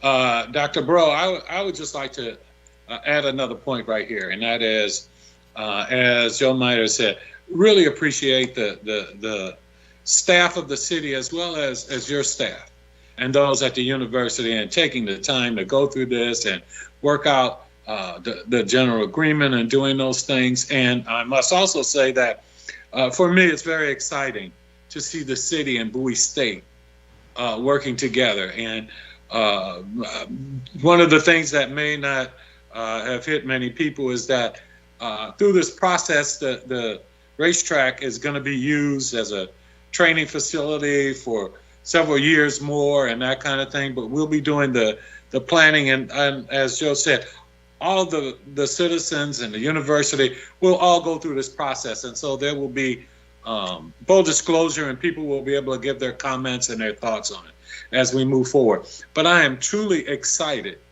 about the city and Bowie State potentially, as we move to try and approve this, working together and doing this with that MOU. So having said that, Mr. Mayor, the feeling is mutual. Thank you so very much. Thank you. Thank you, Dr. Bro. At this time, do we have any general questions at this point from anyone? Mr. Mayor, this is yes. Councilmember Gardner. Go right ahead, Councilmember Gardner. Thank you, Mr. Mayor. I want to thank Dr. Bro and, of course, Joe Minor for providing this information and putting all of this together. I have to really echo your words tonight, Mr. Mayor. This has been a long time coming. I have been involved with this project for quite some time, since my being on the council, and I think we have finally come to some terms and where the city as well as the university could work together as one partner or one organization. I am very happy to hear that Joe Minor, that you have worked to help minimize the traffic concerns, because this is something that many of our residents have concerns about. They're cautiously optimistic about the future of the relationship, but I've been telling and being a cheerleader, for lack of a better term, of this project for quite some time in this relationship. So I definitely want to say I echo and mirror your thoughts tonight, Mr. Mayor. And again, I am just elated to see how the future is going to look with this partnership. Thank you both. Thank you all. Good night. Any other questions at this time? If not, I will entertain a motion to approve the resolution. Real quick, sorry, just wanted to jump in. Councilmember Steph. Thanks so much, Mr. Mayor. So, Joe, I really appreciated the presentation and going over the details. Just to reiterate, and so folks are clear, this is a very limited agreement. So this agreement is designed to satisfy our state required deadline of getting a joint use agreement in with Bowie State before the new year, but it leaves pretty much every major detail to future discussion. So what's going to get built, where it goes, what it looks like, those things are going to be up for future discussions, and those can happen over a long period of time without us having to worry about an immediate deadline. So we'll have a lot more time and flexibility to discuss those issues. The only thing that's specifically mentioned in this agreement is the ROTC course, and even that has yet to be designed or built, and what it ultimately looks like will ultimately be dependent on what the city thinks as well, not just the university. So I just want to clarify that. To the comments that we received related to just being sure that we give residents a little bit more notice in the future about these things, I agree. I think we probably should have given residents a little bit more time to digest this, even though it is a limited agreement. But other than that, I appreciate staff's work on this. I appreciate the university's support, and I'm happy to support this tonight. Thank you so much. If there are no, yes. If I may just make one. Thank you. If I just may make one comment, I just want to thank Dr. Bro for being with us this evening, and also thank Joe Minor for all of the work that he's done on this. I echo all of my colleagues' sentiments, especially Councilman Esteve. And I also want to express how incredibly happy that I am to see that the city is partnering with Bowie State in a path forward, especially as a graduate of a historically Black institution. I'm really, really glad to see this partnership come to fruition. So I just want to say that all of your concerns to all of our residents have been heard loud and clear. We're going to continue to work through those, and then next time around we will give more notice. So thank you. Thank you. Being no other questions or comments at this time, I will again open the floor for a motion. Mr. Mayor, I'd like to make a motion to approve R-87-20. And I'll second. It's been moved and properly seconded. Any discussion? Hearing none, I'll call for the vote at this time. All in favor? Aye. With an aye. Aye. Any opposed, same favor? Hearing none, motion carries. Congratulations, everyone. Thank you, Dr. Bro. And Dr. Bro, we Thank look you. forward to working with the university.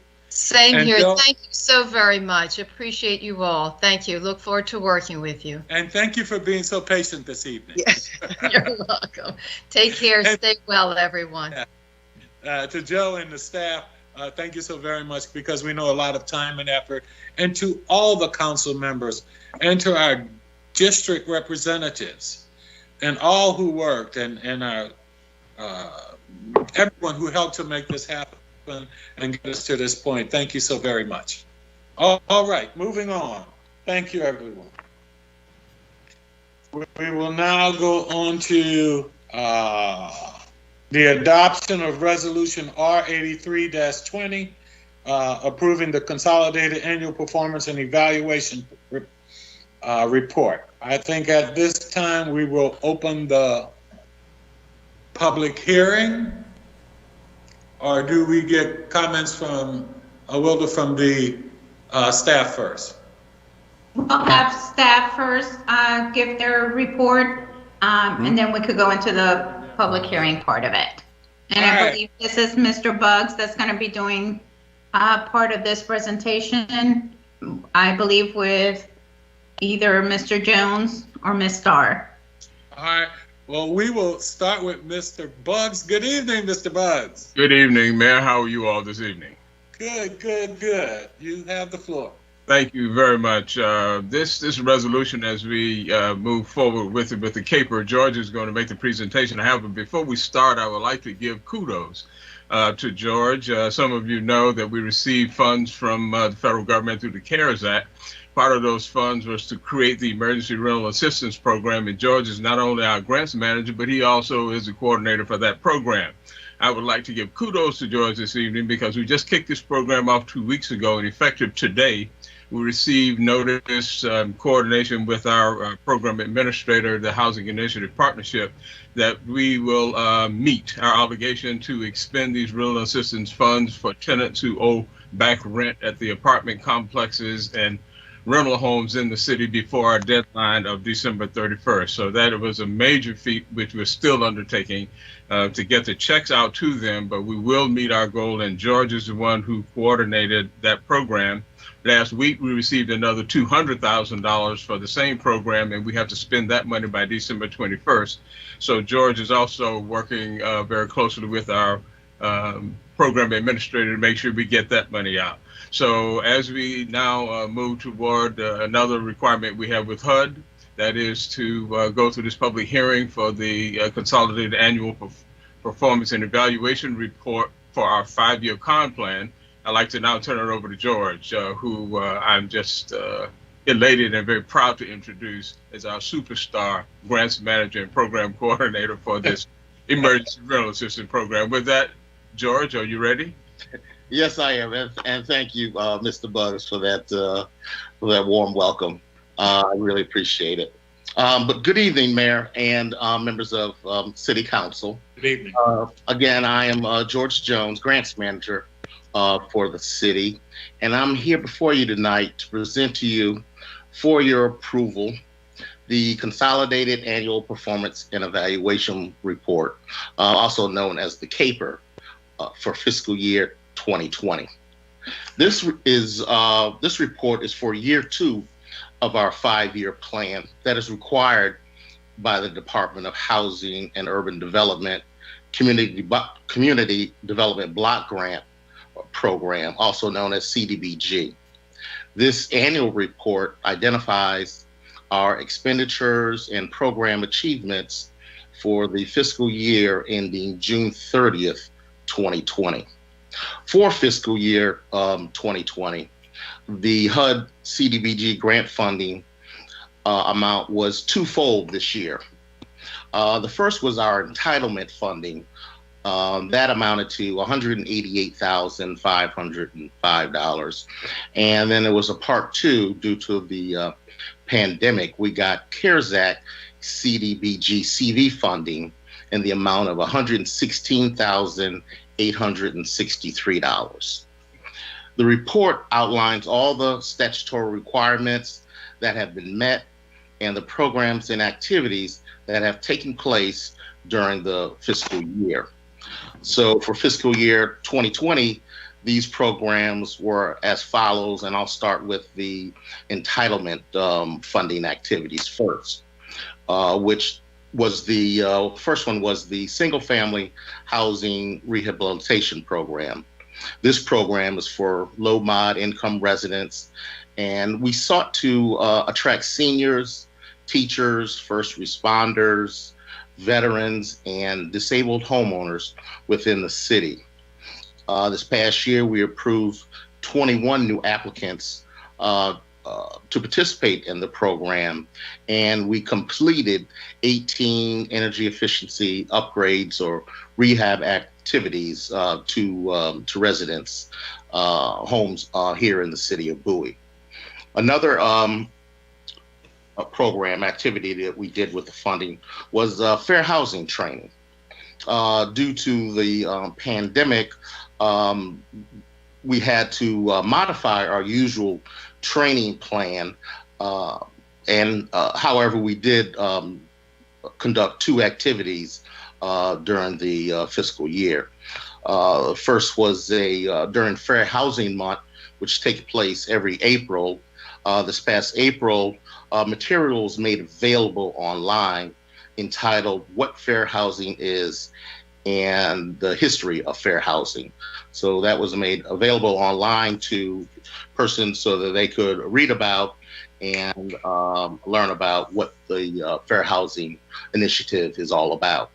Also, on June 26th, another online presentation was held on the subject of implicit bias. And the third program that was conducted with the entitlement money was workforce development training. And this is for residents ages from 15 on up to age 25. This program, again, was held online due to the public health issues. And in the first age group of the 15 to 17-year-olds, we did have 28 persons attend the online sessions. And for the age group of 18 to 25, there were 10 attendees to the online sessions. Now I'm going, this next part deals with the CARES Act funding, which I said amounted to $116,863. First program, we ran 3 programs through this funding. The first was the Emergency Food Assistance Program. There were 5 distributions that took place in the city over 5 consecutive weeks. We reached out to various media or however we could get the word out about the food distribution, emergency food distribution activities, and we were able to serve over 1,400 residents through the total 5-week program. We distributed over 1,100 bags of food, and what was great about the program also was that we had over 110 volunteers turn out over the 5-week period to assist us with the distribution of food, which we thought was phenomenal this year, that many young people came out to take part, even in the the midst of the pandemic, to show their support for this very important project that we undertook. The second project that is ongoing now still is we purchased personal protective equipment, or PPE. Purchases were made to support the food distribution program and our ongoing outreach efforts in the community to support the homeless and those that may be in need during the year. And the third and final program, as Mr. Buggs mentioned earlier, was the Emergency Rental Assistance Program. We did contract with Housing Initiative Partnership, or HIP as they're commonly known, to administer this program for us. And to date, 85 residents have applied to the program.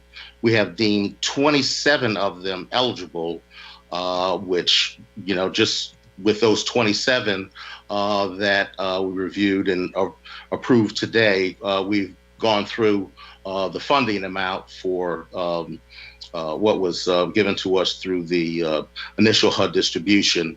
And we still have another 56 applicants that we are continuing to review under the program. And with the additional funding that's been received, we aim to be able to serve a number of them with emergency or rental assistance before we're done.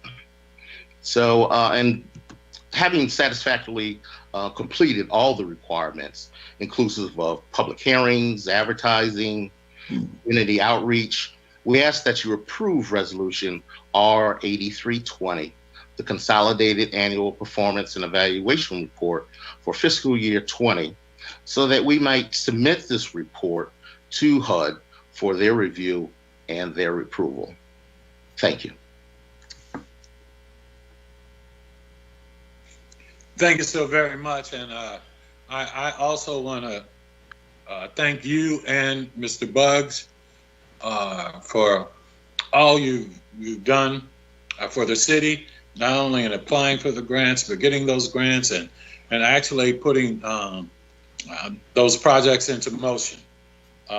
We do appreciate that. When I hear about 1,400 residents being helped with food distribution and those 27 with rental assistance and potentially 56 more that you're looking at, I mean, that's a lot of people's lives that you're touching and you're helping.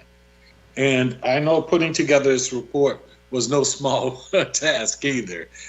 So thank you so very much for that.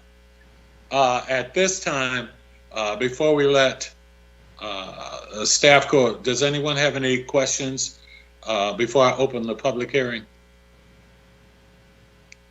Thank you so very much again. Appreciate all that you've done. At this time, I would like to open the public hearing. My city clerk, do we have any comments? No, Mayor, there are no comments were received for this item. All right, hearing no items for this, I will declare the public hearing closed at this time. Having said so, at this point, I will entertain a motion. Mr. Mayor, I move that we adopt Resolution R83-20. I second it. It's been moved and properly seconded. Any discussion? Hearing none, I'll call for the vote. All in favor, respond with an aye. Aye. Aye. Aye. Those opposed, the same favor. Hearing none, motion carries. Thank you, everyone. We will now move to adoption of Resolution R84-20, approving the PGC Buoy analysis of impediments to fair housing choice, and we will turn it back over to staff. Mr. Buggs? Good evening. Once again, we'd like to present to you another requirement that we have with the U.S. Department of Housing and Urban Development as an entitlement community, and that is a presentation of this analysis and report. Before we start on that, like I just did for George, I want to say that Kay Starr, who's going to do this presentation, was in charge. She's our grant writer, but she was also in charge of this food distribution program. And not only was she responsible for ordering all of this food and receiving it and unpacking it off of the loading dock and facilitating volunteers to help take it out of major packages, repackage it into bags, and then deliver it to the sites each weekend, where she was in charge of the food distribution program in every councilmanic district within the city. She accommodated all the volunteers that George spoke about, and I know the Bowie Town Center crew is gone, but they were one of the sites. And they were extremely helpful and beneficial to the program, where we ran 130 cars through that site, helped 490 residents, gave out 450 bags of food, and had 23 volunteers, mostly from Bowie High School, who received community service hours. So over a 5-week period, you heard the results of that from George a little bit earlier, but that was a lot of work to get done in a COVID environment where we conducted a COVID-free 5 straight weeks with that many volunteers, giving out food to that many cars. And I think Kay needs to be commended for all the hard work she put into that, because to do 5 weeks, that took 8 weeks of activities, the planning as well as the execution of that.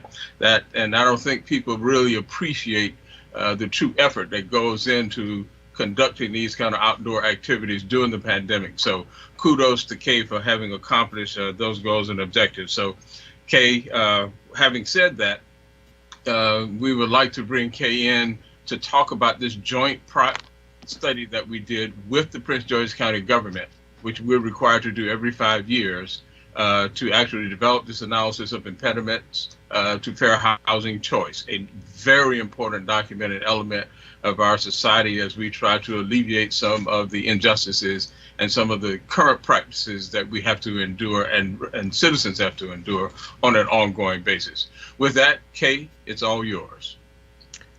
Good evening, City Council, Mayor. Thank you very much for that kind introduction, Jesse.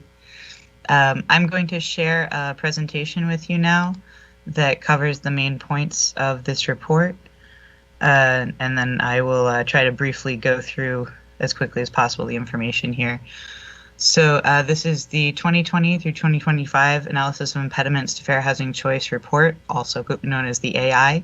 It's a joint report between Prince George's County and the City of Bowie. This is a requirement as part of our Community Development Block Grant funding, CDBG funding through HUD. And it's required as part of complying with the Fair Housing Act of 1968. It's also known as a Fair Housing Plan or an assessment of fair housing. So we do these every 5 years. The most recent one was adopted in 2012, but that AI was required to be updated, so it was updated in 2019. Here are some of the main goals that were identified with past AI reports, main barriers to housing within the county and also relatedly within the City of Bowie.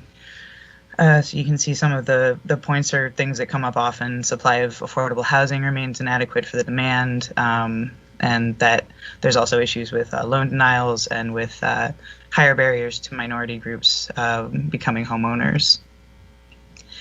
So here is the housing.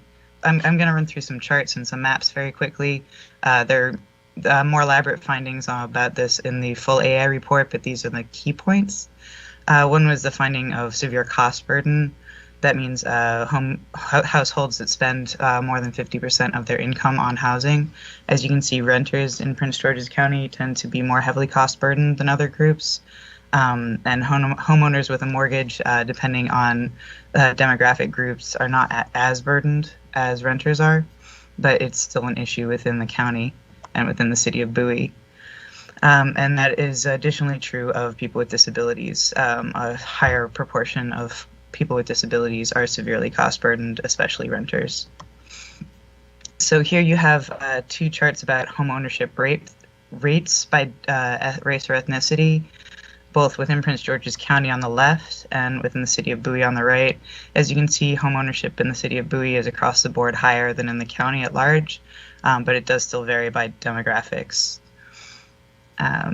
Then we have our next page here is mortgage lending denial rates, also broken down by race, and each column represents the rate for the Prince George's County in blue, the City of Bowie in orange, and the State of Maryland in olive green. So you can see how the City of Bowie has so much lower denial rates than the county at large, but in most cases it's a little bit higher than the State of Maryland in general. Here's results from a survey that our consultant put out while we were producing the AI report regarding citizens who had experienced housing discrimination. As you can see, most of about half of the folks that reported some kind of housing discrimination, for the most part related to race or ethnicity, but also to source of income. Some folks who might be using housing vouchers or other government programs to pay for housing sometimes experience difficulty with landlords not wanting to rent to people using those sources of income. Now I have a couple maps that I'm going to go through. Again, the findings in these maps is elaborated on in more detail in the full report. But here's, for example, a look at education in both the county, and you can see a smaller inset of the city of Bowie at the top right-hand corner. So here we, for the most part, this is showing school proficiency indices, SPI, which is a measure of math and reading skills in fourth grade students. And as you can see, the city of Bowie, for the most part, is in the 64 to 93% SPI schools, but a few areas don't have as high SPI as that. But compared to the county, the city of Bowie is pretty consistently high SPI. Here's another map showing some employment data for both the county and the city. As you can see, the employment information, the job proximity index shows how jobs tend to be further away from some of these areas, and those tend to be especially true of majority Black census tracts. You'll also see some areas highlighted in blue on here. Those are called recaps, which there are a few in the county, but there aren't any in the city of Bowie. Next slide is low poverty neighborhoods. Again, this isn't as much concern for the city of Bowie as it is for the Prince George's County at large.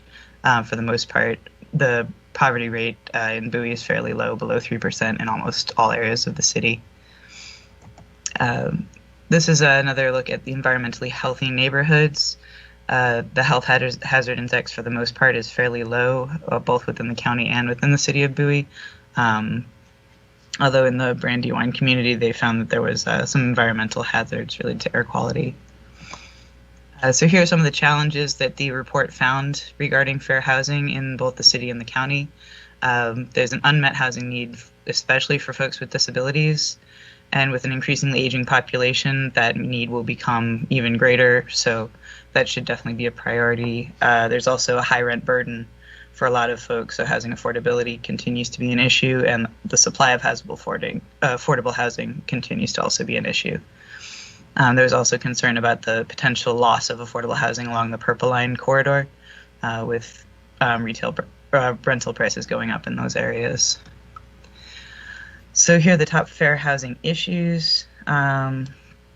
These are the same issues and challenges that came up earlier in the presentation.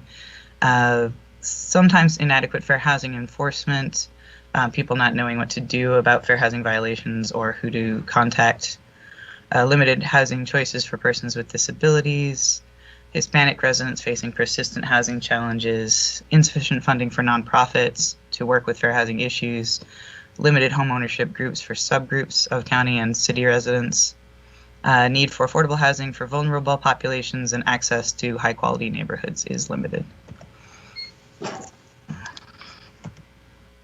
So here's how the AI can help inform allocation of resources to address some of the challenges the report identified, including place-based strategies of neighborhoods and communities, making concerted investments in areas that are distressed, and also making an effort to maintain or preserve affordable housing stock in communities that have special housing cost burdens, as well as mobility strategies to help people get better access to schools and jobs and affordable housing.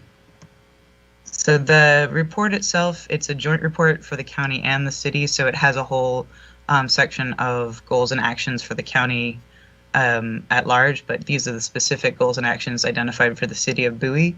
The first goal identified was to increase awareness of fair housing rights and responsibilities among the population, which is continuing to hold fair housing activities.